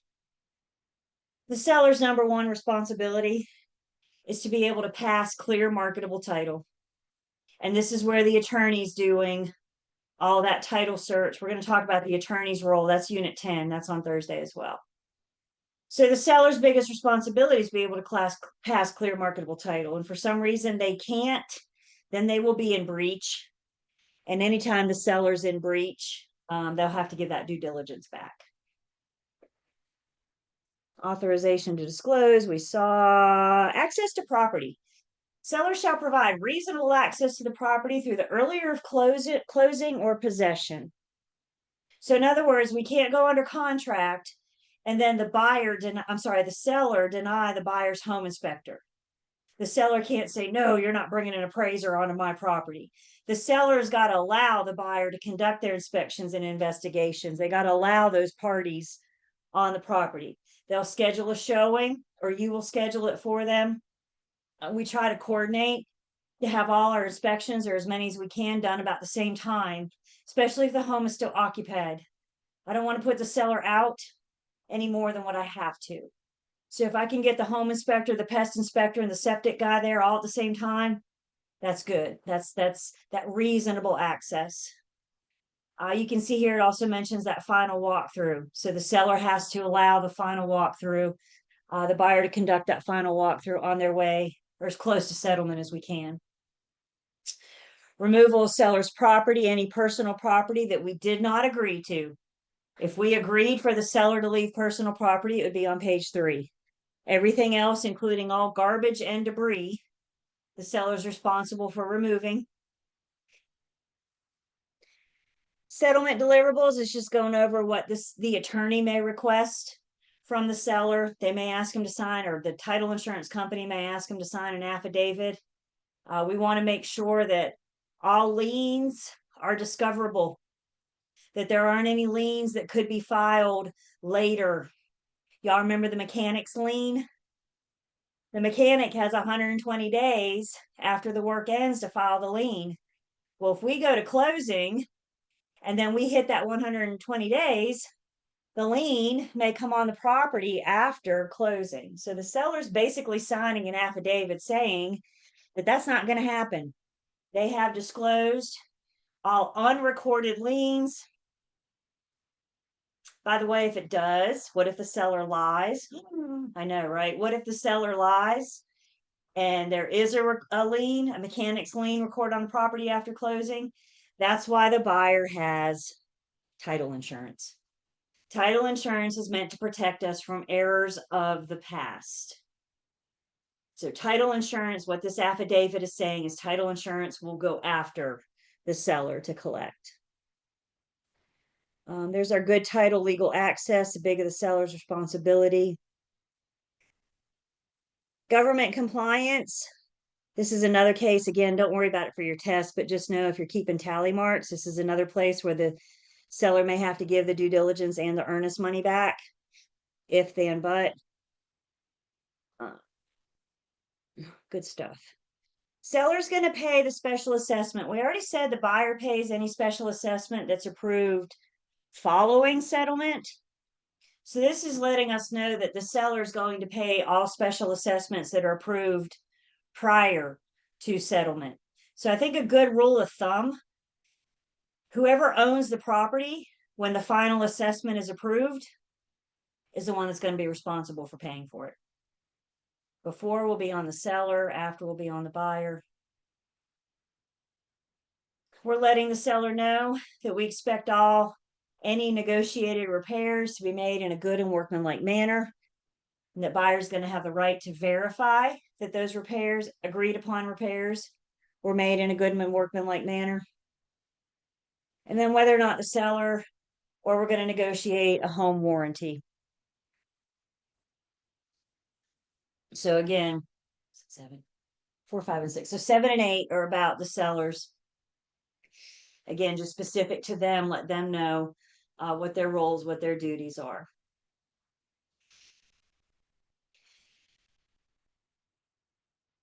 Nine's just getting into some various charges by owners association and who's responsible for what. At some point, the owner association is going to have to change over from this owner to the new owner. There's manpower, there's paperwork, there's, stuff that needs to be done. So this just gets a little bit more specific about who should be responsible for what within an association. Prorations and adjustments. This is taking a shared expense and making it fair. We have touched on real property taxes. When we get to Unit 11, we're going to hit on this more, and we're actually going to learn how to prorate.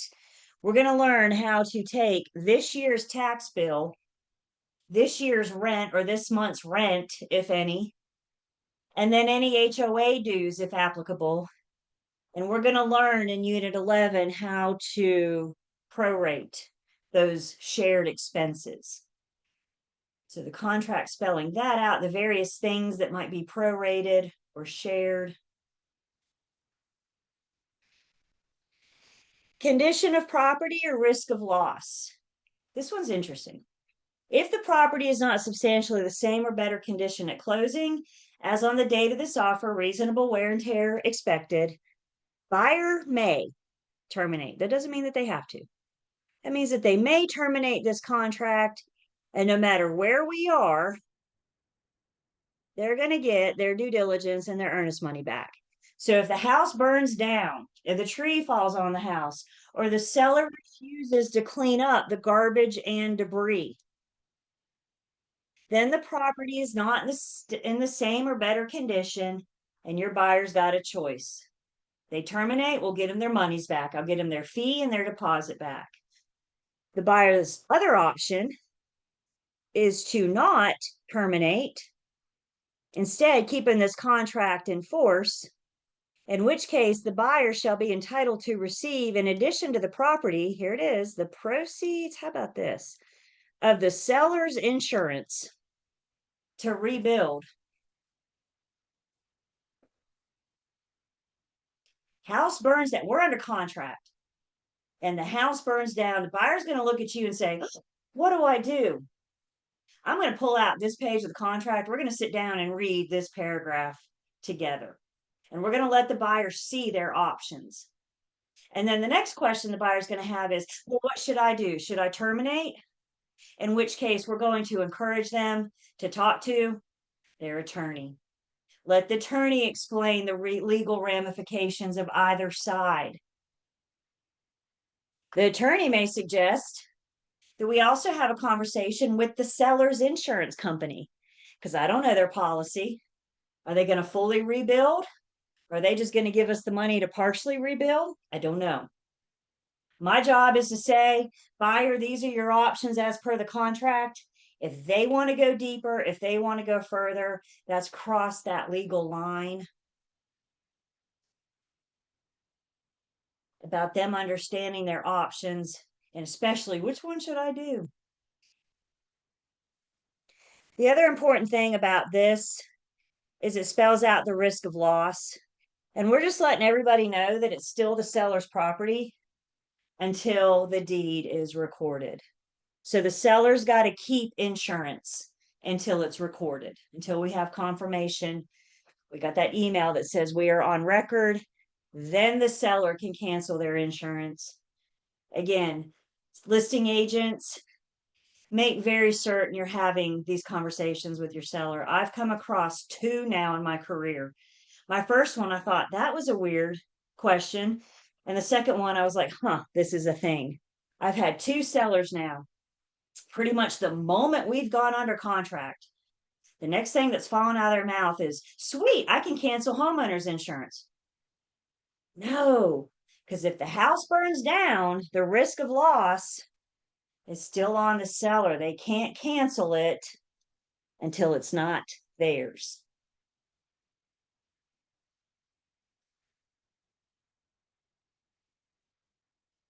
Here's our delay in settlement. As mentioned, I got a 7-day delay built into my contract. Settlement is not a time is of the essence.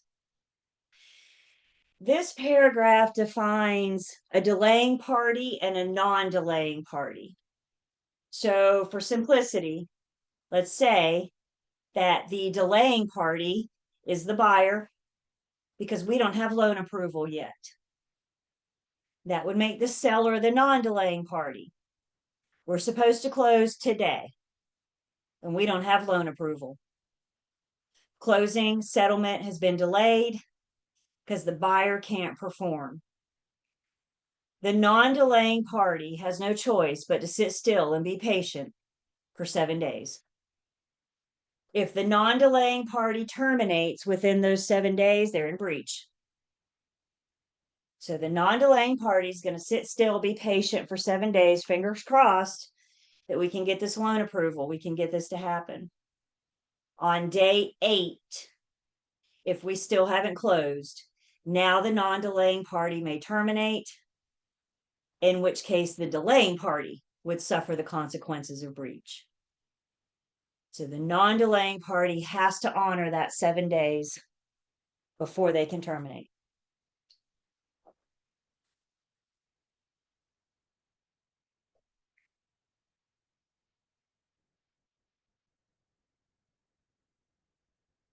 Possession. Possession, including all means of the property and services such as keys, garage door openers, etc., shall be delivered when? Upon closing. Buyer should not be getting access to the property. Buyer should not be getting keys at settlement. Because what does the contract say? The buyer shouldn't get possession until closing. Now, every single one of us on this call know somebody or have personal experience where you got your key at the attorney's table. Don't let real world get in your way of the exam. And even in the real world, when should the keys be delivered? After the deed has recorded. Tell your buyers, we're going to settlement tomorrow. You'll tell your buyers you're going to closing. We're going to closing tomorrow. Do not expect the key when we're at the attorney's office. After we leave the attorney's office, I'll get an email that says we are on record. And that's when I know that we can deliver the key. We may also do a buyer possession before closing or a seller possession after closing. Again, I got forms for both of those. We'll look at those briefly or talk about those on Thursday. So as we've seen, scattered all throughout the contract are the commonly used addenda. And what we have right here is kind of a nice, neat little package, kind of a nice little checklist to make sure that all applicable addenda are included in part of this offer. So not all of these, but most of these we're going to discuss in class on Thursday. I'm not asking you to read the forms yet, but eventually, especially the ones that you're going to use the most often, you'll have to be familiar with. It's just part of your day-to-day operation. So we're just going to ease you in on Thursday and kind of give you the basis of what these mean. Understand these aren't all the addenda. These are just the most commonly used one. And I have a place if I'm going to include an attorney or party drafted addenda. We can identify that that is now part of the contract as well. The rest of this stuff is kind of boilerplate stuff. It's not highlighted. Don't spend a lot of time with it. You may want to look it over. You'll see it all eventually. I do want to share this. The contract defines the parties to the contract. It tells us it shall be a binding upon and shall inure to the benefit of the buyer and their heirs. So once we're under contract, death is not an out. Parties are the heirs. If the parties are no longer there, they're going to be expected to carry through with the terms of the contract. Maybe we can mutually agree to release each other, but it might be that that party's in breach and they'll have to suffer those consequences of breach. More boilerplate stuff. Let me get down here to the good stuff. Y'all make a note. Page 11 is the remedies that spells out what happens if either party breaches. I love that they give us a remedies section. This is fairly new to the contract within, I don't know, the last 3 or 5 years. What I don't like is they tack it at the very end. So just know that the remedies are spelled out near the end, pages 11 and 12. So start by breach by the buyer. In the event of the breach by this buyer, by the contract by the buyer. Again, remember, if the buyer's in breach, we are after due diligence. So in the event of breach of this contract by the buyer, seller shall be entitled to the earnest money deposit. The payment of the earnest money and any due diligence fee that they've already accepted together serves as the seller's liquidated damages, and those two amounts are the seller's sole and exclusive remedy for the buyer's breach. Liquidated damages.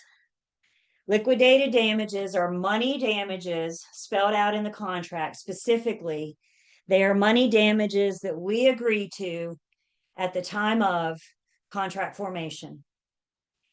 So when we are negotiating this contract, we are agreeing to the due diligence fee.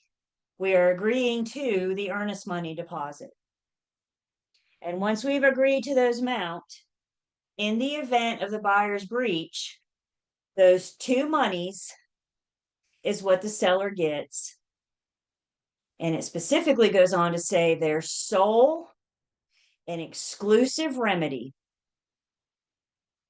Shake your head, yes or no. Can the seller sue the buyer if the buyer breaches? Can the seller go after the buyer? Nah, because they've agreed to their liquidated damages and they've agreed that that's all they get. Listing agents, make sure your sellers are good with that earnest money deposit. Make sure your sellers are good with the due diligence fee. And make sure that they understand that if this buyer terminates after due diligence, the buyer's in breach and all you get is the due diligence fee and the earnest money deposit. Y'all want to hear my horror story? You got to really want to hear this one. It's rough. I got a phone call. They were my buyers. My buyers called me 3 hours before settlement and said, we're not buying this house. I'm naive. I'm gullible. I know this about myself. I said, oh no, something came up. Do you want to reschedule closing? They said, no, we don't want to buy this house.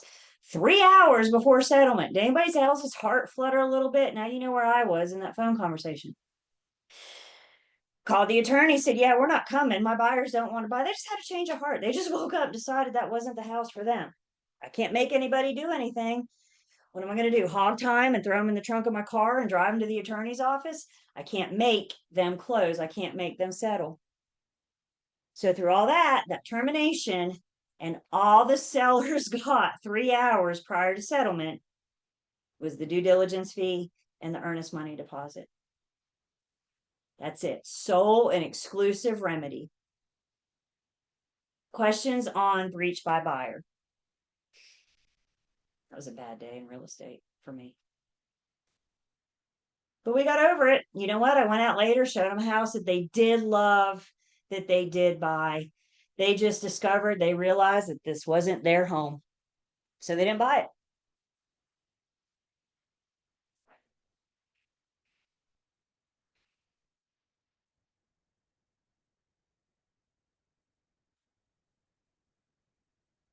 Then we spell out what happens if the seller breaches.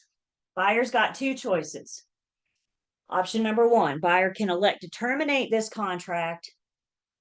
If the seller's in breach, the buyer's going to get their monies along with their due diligence costs. So what money have they put into home inspection, survey, appraisal, pest inspection, radon test? All those inspections and investigations cost money. And if the seller breaches, one option that the buyer has is to be refunded, to be placed in a position financially that they were in before we went under contract. The buyer's not out any money. The seller's going to reimburse them for everything.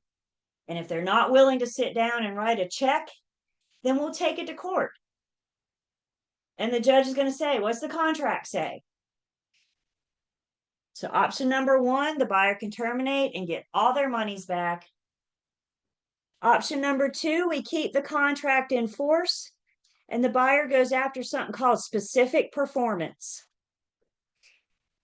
If we can see a play on words, specific performance, the judge could make the seller sell.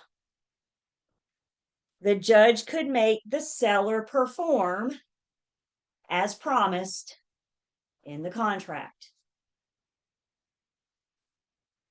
So your seller breaches, your buyer's going to call you and say, oh no, what should I do?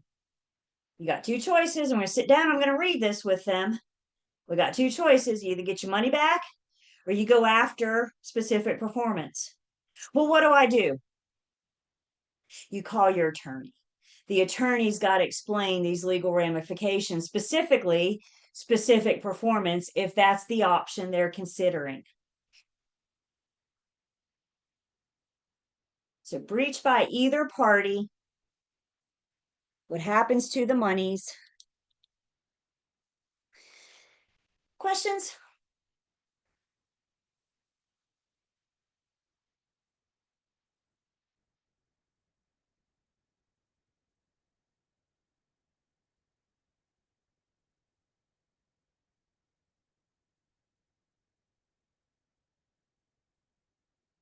I will say this, in looking at this, we see, I mean, it's pretty clear what happens if the buyer's in breach, which would be after due diligence. What happens if the seller in breach?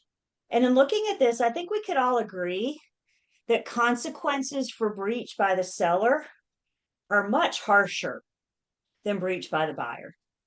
Could everybody agree? The buyer could go after the seller for money. They could go after the seller for the property. All the seller can do is collect their liquidated damages. All they get are those two fees. So breach by the seller, there are much harsher consequences for breach by the seller because the seller is the one that initiated this whole thing to begin with by putting a for sale sign in their front yard. If they weren't ready, willing, and able to sell, they're gonna have to pay those consequences.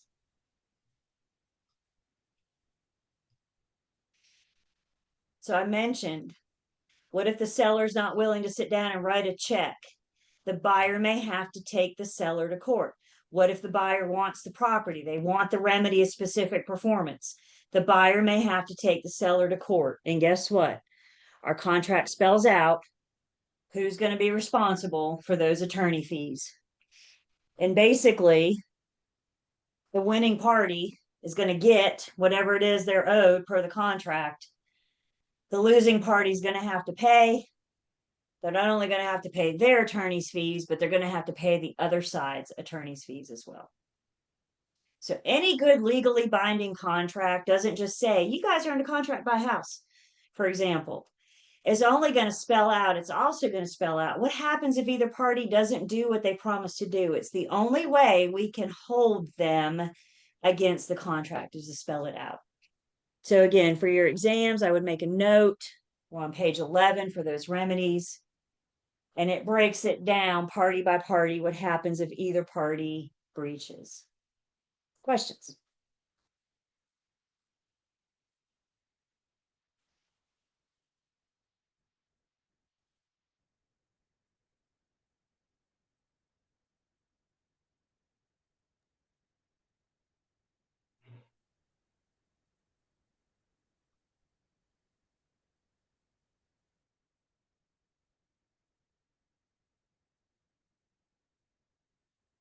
Got a place for my parties to sign. I got a place for two buyers or an entity buyer. I got a place for two sellers or an entity seller. If you have more than two buyers or sellers or more than one entity, we have a form for that. I have something called an additional signatures addendum. And if you have more than two or one entity, I got to get everybody that's going to buy to sign. I got to get everybody and their spouses that have to convey. So additional signatures addendum, if we go over what's allowed here. I'm on page 12. And technically speaking, this is where the contract ends. So the contracts end when the parties sign, and they're signing to all of the terms, everything above, including any applicable addenda. You got the RPOs, you got the MOG. When you're presenting an offer, you guys, it's not just this 14-page contract. It's everything that goes with it. So technically speaking, the contract ends here. That means the last 2 pages are just meant to help us through the transaction. Warning the parties about wire fraud. We looked at that in our agency agreements. And then we have our notice information. How do the parties want to communicate through the offer to contract to closing process? Check with your firm. There's so many different schools of thought about whether or not we're going to give out our buyers and sellers contact information. Some firms will say yes, absolutely. Other firms will say no, don't give out our contact information. So this first section of the notice information can usually be firm by firm. The next section of the notice information must always be filled out, because this is us. This is our section. Buyers on the left, sellers on the right.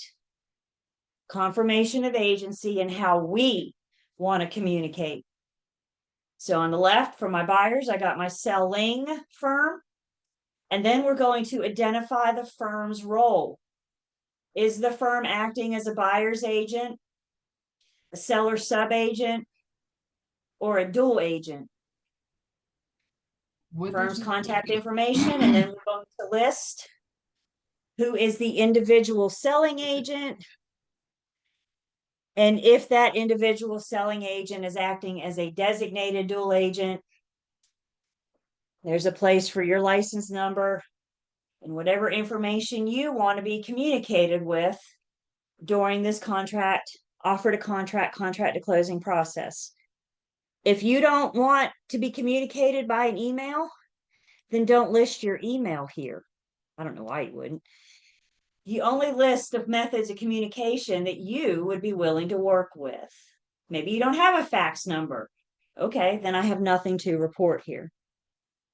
Then we go through that same little exercise on the right side for the sellers. So we got the listing firm. And what is the firm's role? Is the firm acting as a seller's agent or a dual agent?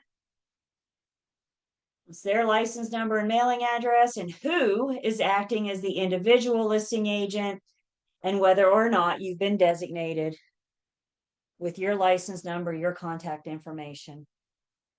This is the only place we belong in the contract, because remember, technically the contract ended last pages. This is just here to help us facilitate this transaction to get through this. Questions on this?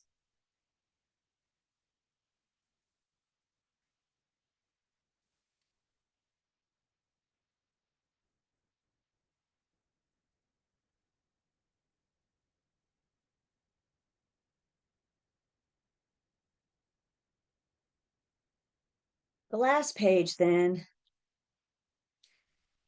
is acknowledgement of receipts of money. So as monies change hands, the receiving party needs to acknowledge receipt. Now, this page often gets separated from the contract because remember, we're not delivering monies until we have an effective date. And once we have an effective date, now I have a blank form that I can use. I'm going to list seller, buyer, and property because it does often get separated from the contract. So we go under contract. The due diligence is due on the effective date. So we go under contract, buyers, agents. You need to meet up with your buyer. Maybe you already have it, but some way or another, I got to get funds. I got to get a due diligence fee check, unless we're doing a wire transfer. And I got to get an earnest money deposit check from my buyers.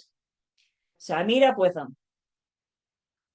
I'm then going to deliver the due diligence fee to the listing agent. Once the listing agent is in their hand, they sign, acknowledge, and receipt. Can we all hear the difference of in your hand versus on its way? Please do not sign for monies if you haven't actually received them. So many times it's, well, I'm going to drop this by after lunch. So will you just go ahead and sign it, leave it at the front desk for me? No. If you don't have it, please do not sign for it. So listing agents, you collect the due diligence fee, and then you are going to deliver it to your sellers. in which case the seller will sign acknowledging receipt. Buyer's agents, you're also responsible for making sure that the escrow agent gets both initial earnest money and additional. When the escrow agent has it in their hand, they too will sign acknowledge and receipt. This just makes sure that the monies we agree to have been delivered. And you'll notice additional earnest money is time is of the essence. So in addition to the date that it was delivered, we also need to know the time to make sure that it was delivered by that time is of the essence that's required for additional earnest money. Ladies and gentlemen, this is your 14-page offer to purchase and contract. This is the form you will use the most often if you're working with buyers and sellers. This is the form that you eventually need to be very familiar with. Again, please don't try to take all of this in right now. It's a lot.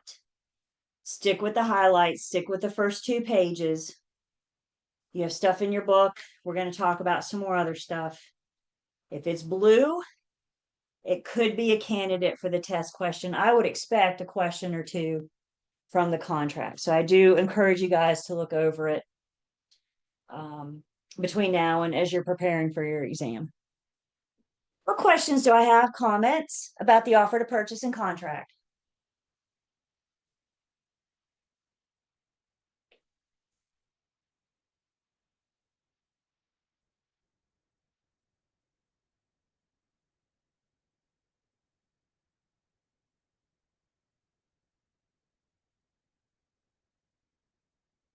It's in your Google Drive. Again, you guys have the guidelines. Not that I need you to study the guidelines, but I have them there as a reference. If you're reading the contract and you have a question about something, consider looking at the guidelines. In the real world, when you're completing this form for buyer seller, when you are involved in this, when in doubt, find out. You have the guidelines. You're going to get a real estate manual and post licensing. We're going to spend more time in post licensing talking about the contract. We'll go through it word for word. And eventually it will come. So I'm just encouraging you guys to ease into it.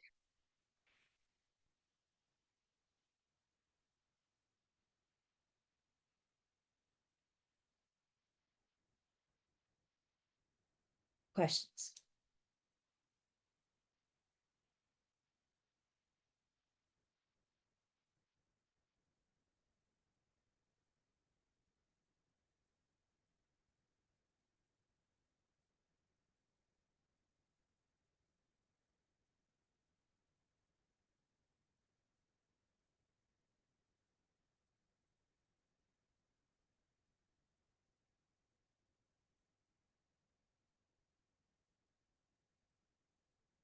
Not uncommon for the contract to include addenda.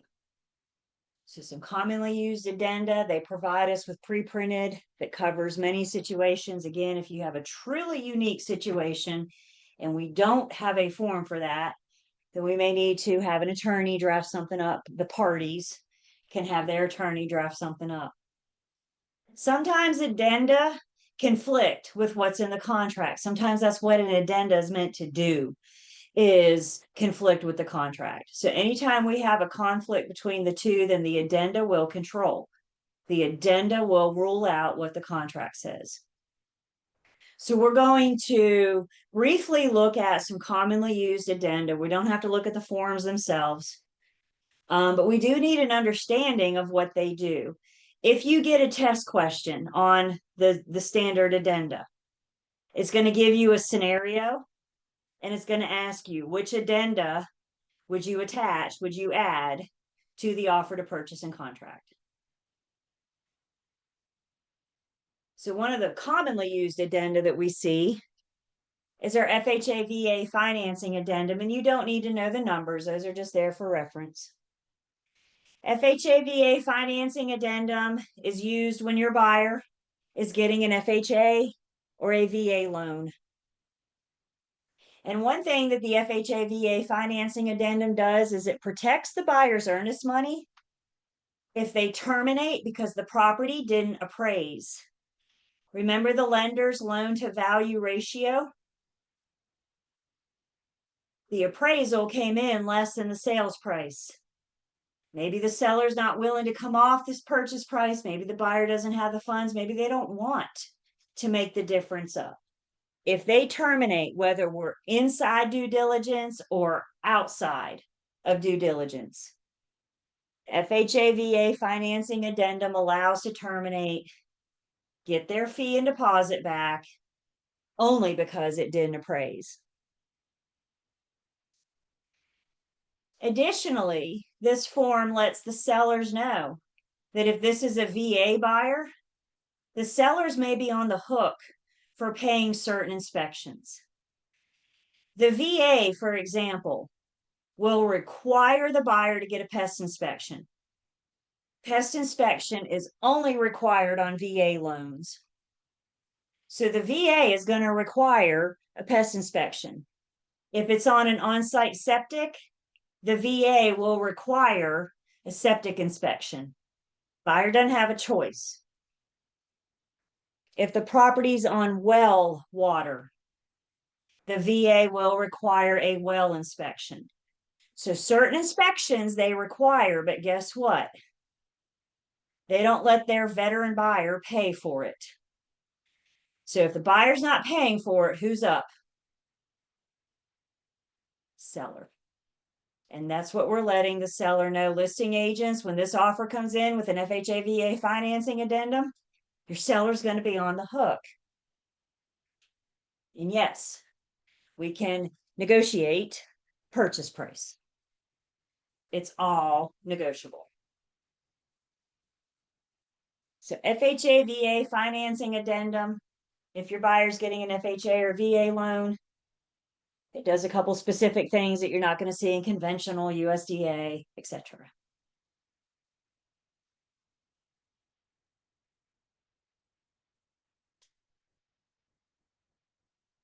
I got two addenda, similar but different. I got one for a buyer possession before closing. I got another one for a seller possession after closing. So buyer possession before closing means that the buyer's moving in before the deed is recorded.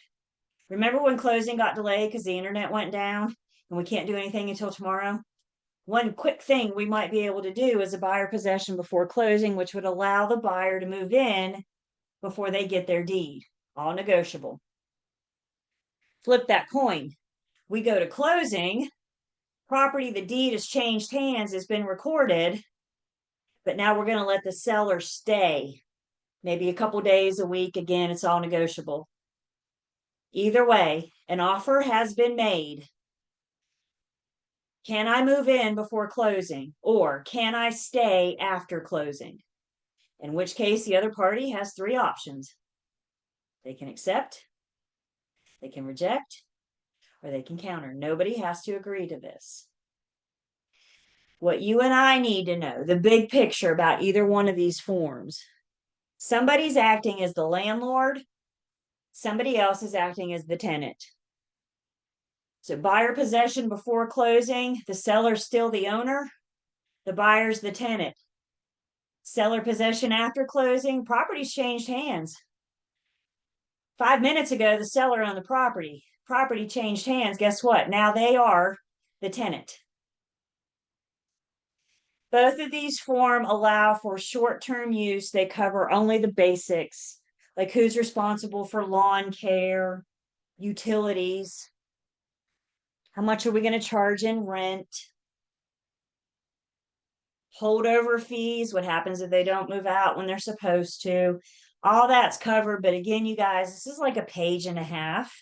So this is not a long-term full lease. This is meant for a couple-day delay in closing, for example. Short-term lease only. If you're looking into anything longer than, I'd say 7 or 14 days, if you're looking at anything longer than that, then I got a pre-printed lease that we can use. We got a form for that. Short-term use only. I did a seller possession after closing. I had the buyers, and we were getting closer to closing. And the listing agent called me and said that her sellers were building new construction. And as it goes with new construction, they were delayed about 3 or 4 days. Nothing crazy, but about 3 or 4 days. And then the listing agent told me, y'all ready for this? The listing agent told me that our sellers had 3 kids, all under the age of 5. Your head just spin a little bit. That's like a little daycare at home, isn't it? So 3 kids, all under the age of 5. And the seller said, look, if we only have to move these kids once, the better. So my guys were in a situation that they could allow, it was like 3 or 4 days, a seller possession after closing. We went on and bought, deed changed hands, but the sellers remained for a couple days. Questions on either of these, buyer possession before or seller possession after?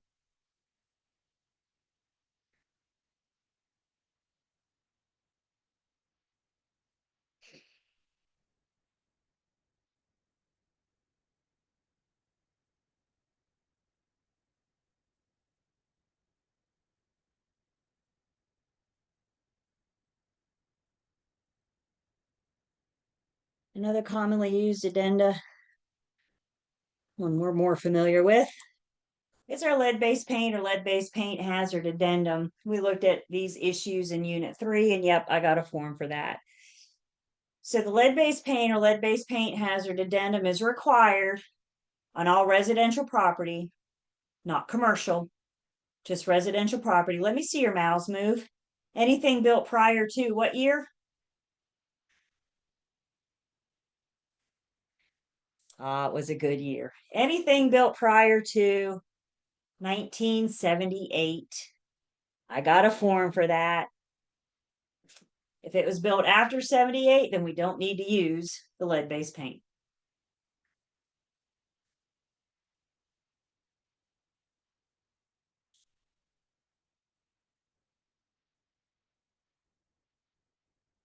Another commonly used addendum, probably the most commonly used of all the commonly used addenda, is our additional provisions addendum. I like this one a whole lot. As you can see here, it gives us the opportunity for additional things that aren't necessarily spelled out in the contract. So when we started today, we said that the offeror could put an expiration date on their offer. How do they do that?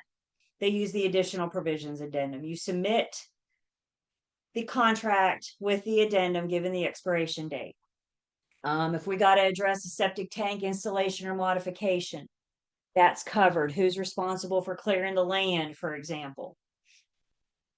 If the property has a current lease or tenant, buyer's going to buy honoring that existing lease. So the seller's got to provide various rental information. Is the tenant up to date? Are they delinquent? Additional provisions addendum for any agreed upon repairs or improvements. So let's refresh what we're talking about here. And with this addendum, what we're talking about is I'm doing this addendum at the time I'm presenting the offer. We are asking for repairs before we've ever formed a contract. If your seller says, I'm not buying this house if that broken window's not fixed, that's a cue for you to use the additional provisions addendum and negotiate these agreed upon repairs as part of the contract formation. If we agree to any repairs in the addendum, we go under contract. The buyer still has every right to conduct their due diligence, to do their inspections and investigations. They have every right to ask for other repairs. We're just asking for these up front at the time of contract formation. We see this is broke. We want it fixed. Here's our additional provisions addendum. If there's a manufactured mobile home on the property, the additional provisions addendum allows us to identify more information about that. Like, is it personal property, real properties? What's the VIN number? If there's a pool or spa on the property outdoor that have been winterized, your buyer's buying in February, outdoor pool and spa are not open, they're winterized. We got to address having them on winterized so the buyer can perform their inspections if they choose. And then if there's any off-site or separate septic lot, boat slip, garage, parking space, or storage unit, there's more information that we need to know about those. Like where they located, are there fees involved, etc. And that's covered in the additional provisions addendum. So I'm going to say of all the commonly used addendum, this is the one that we use the most. It's like these things are common, but not quite common enough yet to wind up in the offer to purchase and contract. Maybe one day they will. Questions?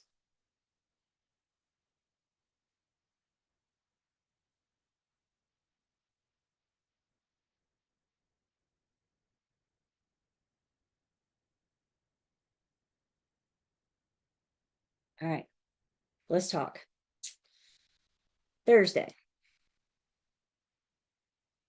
We are, hopefully you guys are looking eyeball to eyeball with everybody now. So Thursday, we're going to finish up Unit 8. We're close. We don't have much more to say in 8. We're going to review the whole due diligence fee, earnest money deposit. I think that's good to address on Thursday. Like I said, give us time to let it marinate. I encourage you to go back and review. Remember, you guys, I'm skipping Unit 9 for now. We're not going to worry about Unit 9. So once we finish 8 on Thursday, we're going on to Unit 10. Unit 10 is our attorney's unit. We're going to talk about deeds and title update, title insurance, things like that. We'll blow through 10 pretty quickly on Thursday, finish 8, 10, and then we're going to get started on Unit 11. Unit 11, we actually get to go to closing. So we'll go through the contract to closing process. We get to pick our calculators up. I don't know if we will do some calculations on Thursday. So for those of you looking ahead, I urge you to continue to do so. We're finishing 8, we're doing 10, we're doing 11. And then of course, on Thursday, we're only 1 week away, right? So I'll talk about what our last week looks like. So that's my plan. What questions do I have? Comments, concerns? Thoughts on life? Yes, Julie, I have a question. Sam? Are we allowed to take the midterm? I'm sorry if you said it. I probably did not hear you, but can we retake the midterm exams? The midterm is a one and done. However, the tests you have in Learn Test Pass, you can take those over and over and over again. Okay. Thank you. Everybody got your report from the midterm, right? It gave you the breakdown, how well you did in Unit 1, how well you did in Unit 2. If you didn't, please reach out to me. I'm happy to forward it to you. I think that report is the most helpful thing. So please let me know. Unless you guys are good, I'm good. So we will do it again on Thursday, you guys, 8, 10, and get started on 11. Y'all have a good night. Be safe out there always. And we'll see you guys on Thursday.